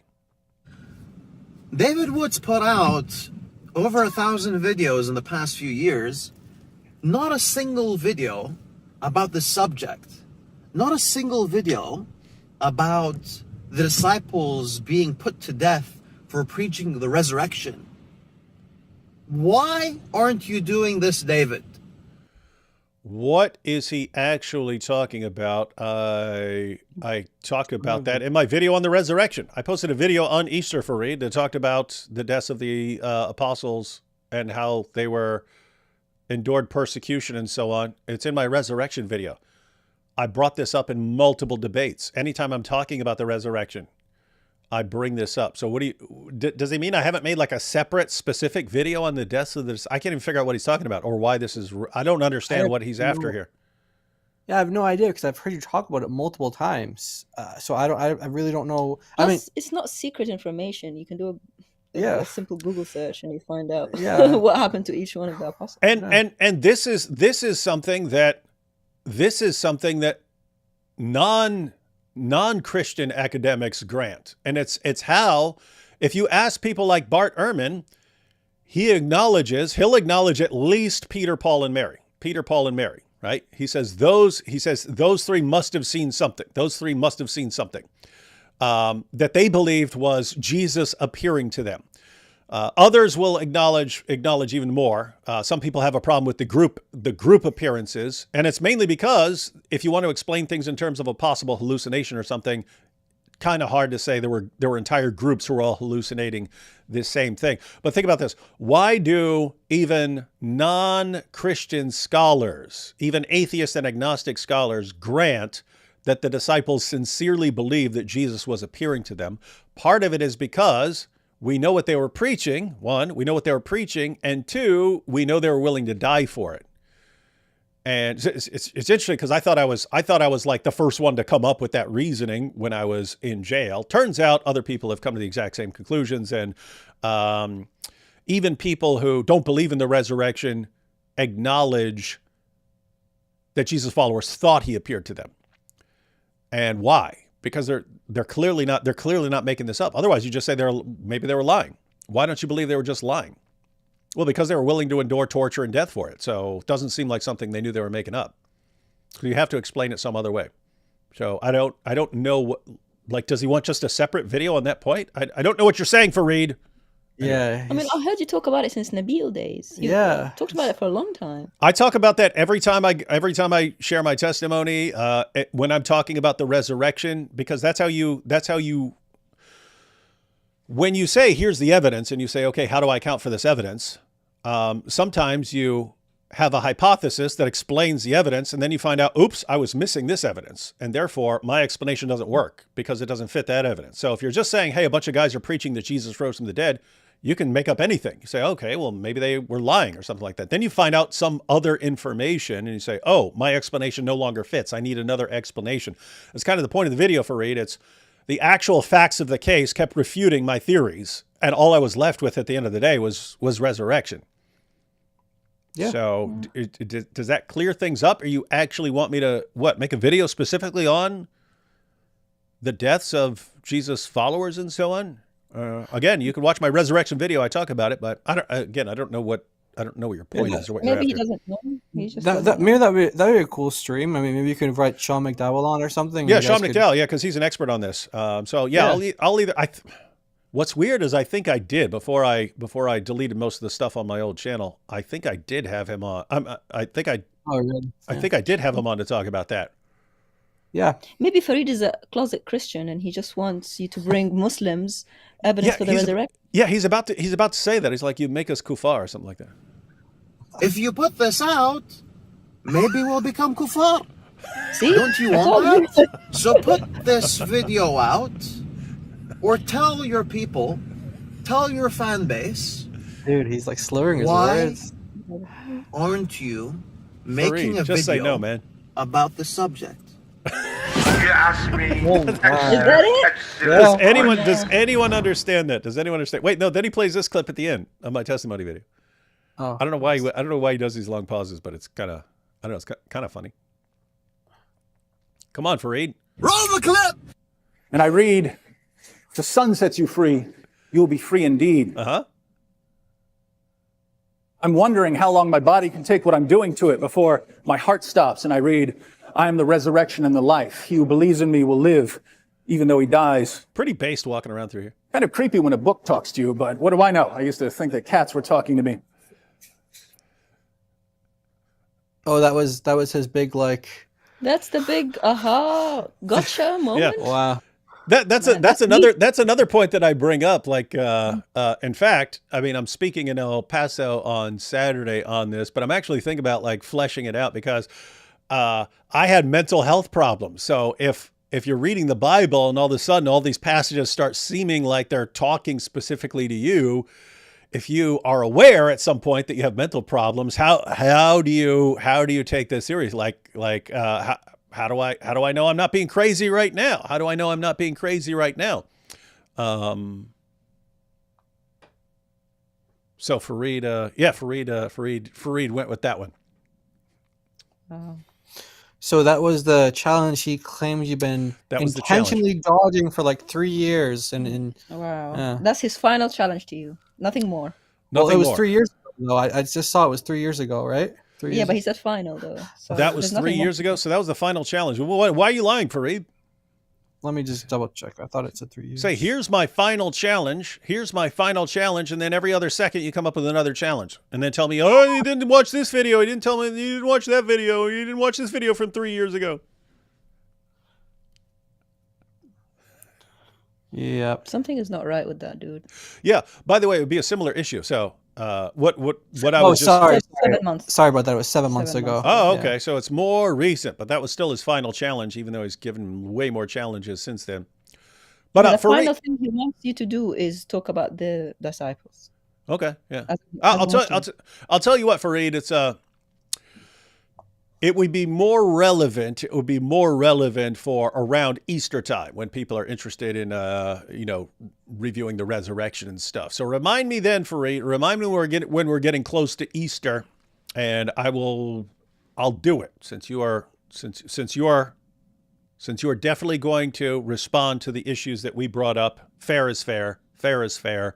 I will make a video on the deaths of the disciples for you around Easter time. So there you go. There you go. Doesn't get any better than that. But Farid, the issue I'm pointing out there is, like, if someone has mental health problems and then comes to a conclusion, how can you trust that conclusion? I actually have ways of doing that. Matter of fact, you said this was in the movie A Beautiful Mind, where in the movie, well, not in real life. In real life, he heard voices, but in the movie, he like saw people who weren't real. And so, if someone new came up to him, he would just turn to someone beside him and go, "Do you see this person?" So that was his way of figuring out, "Hey, I know I have mental problems, so how do I trust this?" Well, there are ways of confirming things. So that is an actual issue for you, but it would be very similar. It would be very similar to like your prophet receiving revelations from Satan, the satanic verses, being duped, delivering those revelations to his followers, bowing down in honor of the revelation. The pagans are converting based on these revelations. And then he comes back later and says, "The devil made me do it." Well, if you know that has happened, if you know that if you as a Muslim or if you as Muhammad or you as one of his companions know that this guy has actually been duped by Satan into delivering revelations, how would you trust future revelations? Like, how do you distinguish? How is he distinguishing in the future satanic revelations from divine revelations? So it would be a similar issue. I'd actually be interested in the explanation there. Or if you know that Muhammad was a victim of black magic, he's a victim of a magic spell, as we read over and over again in your sources, and this spell would give him delusional thoughts and false beliefs.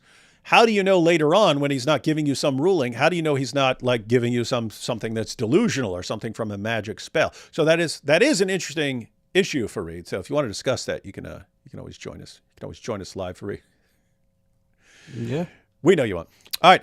Shout out to Mosh Cohen for a couple Apologetics Roadshow memberships, and we'll take these last super chats. Where did we leave off?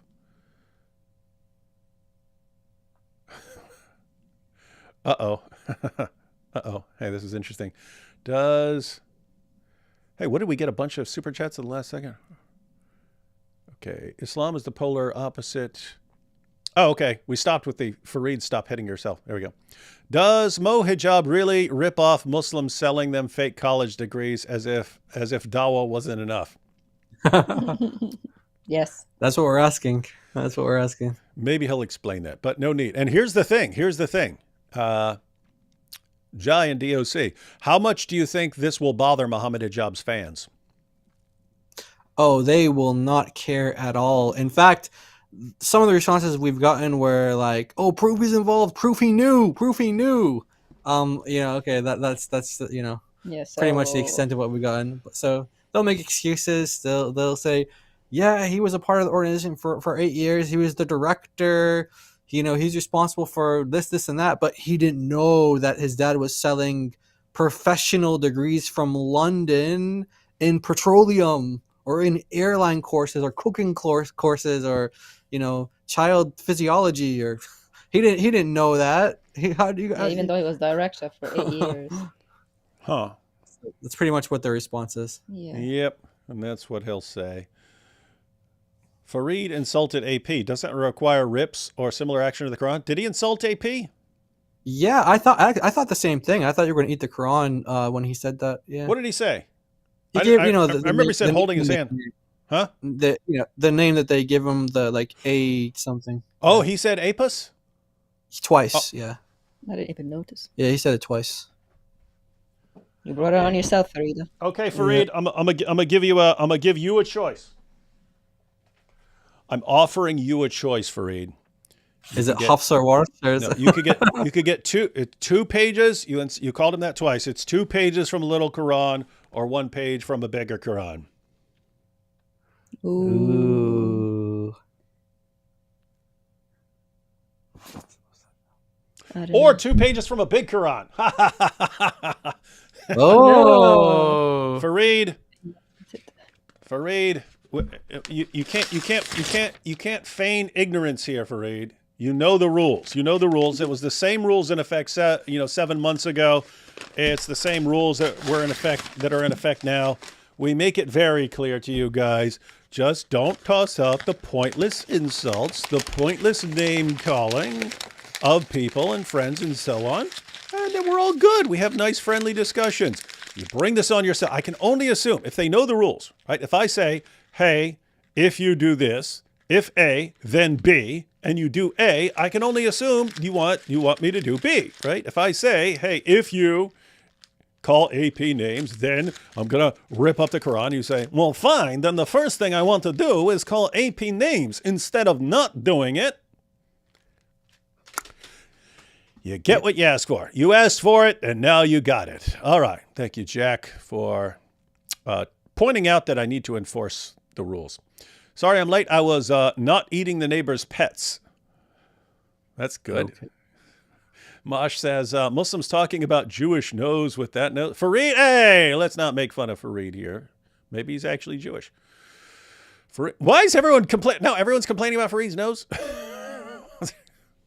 Guys, I have a pretty huge nose too, and mine's all broken from getting my face repeatedly beat in when I was younger. Farid's nose, that's everyone making fun of Farid.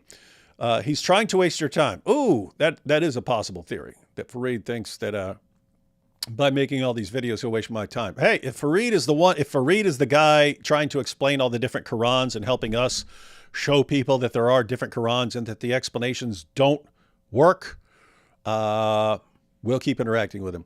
A small thing to make you laugh. I watched through my ACOG scope a Haji scanning the QR code to the Boom Boom Room of Queers for Palestine.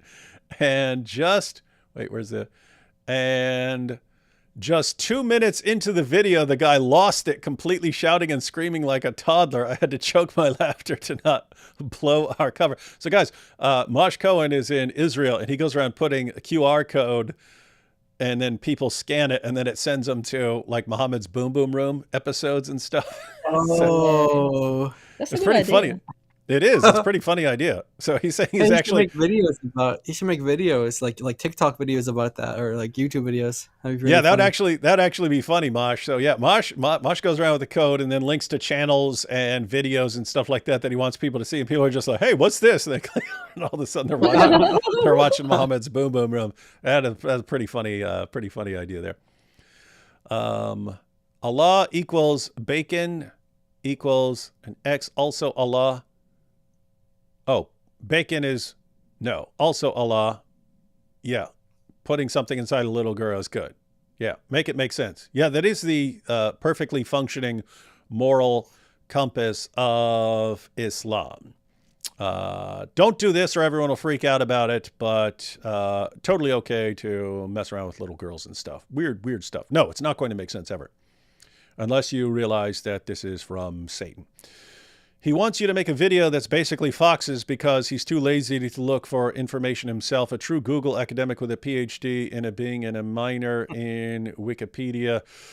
Yeah, that's what I mean. I'm wondering where he's going with that. Like, he could easily look stuff up. I have it in videos before. I could go into more detail in the historical sources and stuff, but yeah, I was expecting some big challenge. Yeah. Mosh says 2 minutes into the video, the guy lost it completely. Oh, I already read that. And Masihi says he means that you should only talk about suffering apostles since that's what changed you. He does not want you to talk about Islam. I wasn't saying that. He was just saying, hey, why am I not making a video about that? Yeah, no, he would. I'm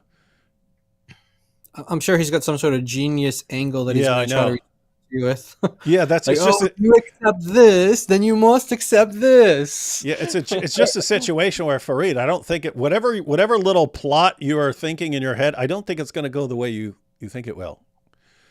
Maybe he meant that it was his final challenge in a contingent sense, insofar as you properly accomplish it, and maybe he leaves Islam. Makes sense?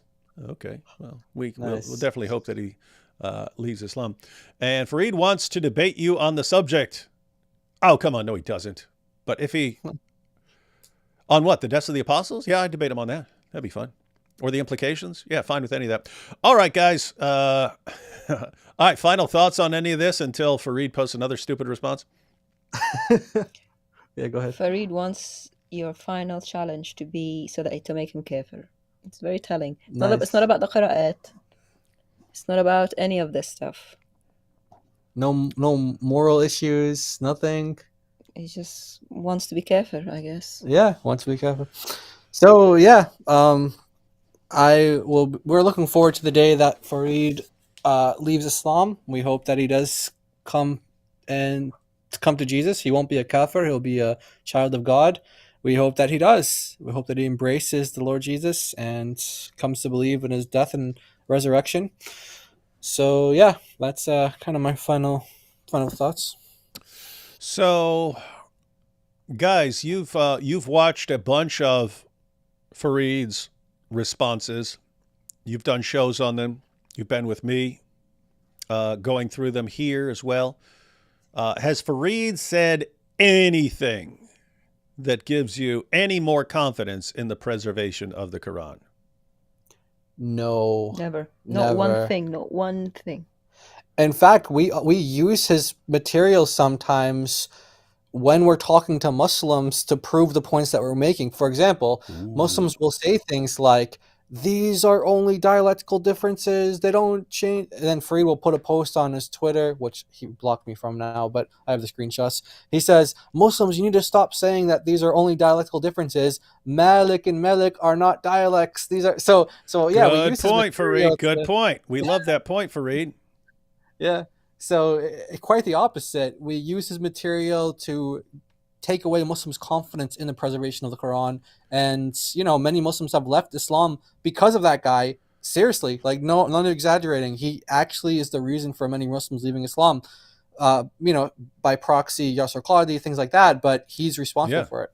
Yeah, and he's also, him and Muhammad Hijab together, responsible for torpedoing Yasser Qadi's career. So great job, job, and you're doing good work in the Dawah wars, Farid. You're taking out lots of stuff. But for me, the dynamic it's exactly the same as like back in the day. You go back to the previous generation of Muslim Dawagandists. They wouldn't talk about certain things because they didn't even want to have to answer them, and therefore they would never discuss them because they understood if you even discuss it, then people are going to find out about it.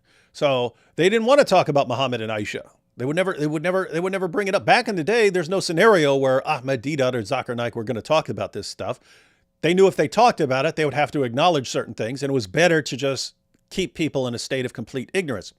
Then you had another generation of Muslims come along and say, we can defend it. So we will admit that Muhammad had sex with a prepubescent 9-year-old girl or a pubescent 9-year-old girl, or whatever they want to argue. But we'll defend it. I didn't realize that what they're doing, now you just exposed that information to a ton of people. In other words, the previous generation were deceptive, but they were smarter. They were wiser. They had more hikmah. They kept this information away from people. And that's exactly what you had. This has happened over and over again, but that's exactly what you had with Yasser Qadi. He's part of that previous generation that was going, this should never be discussed. We never talk about this. We never bring this up around Muslim. We never, no. This is only for students of knowledge.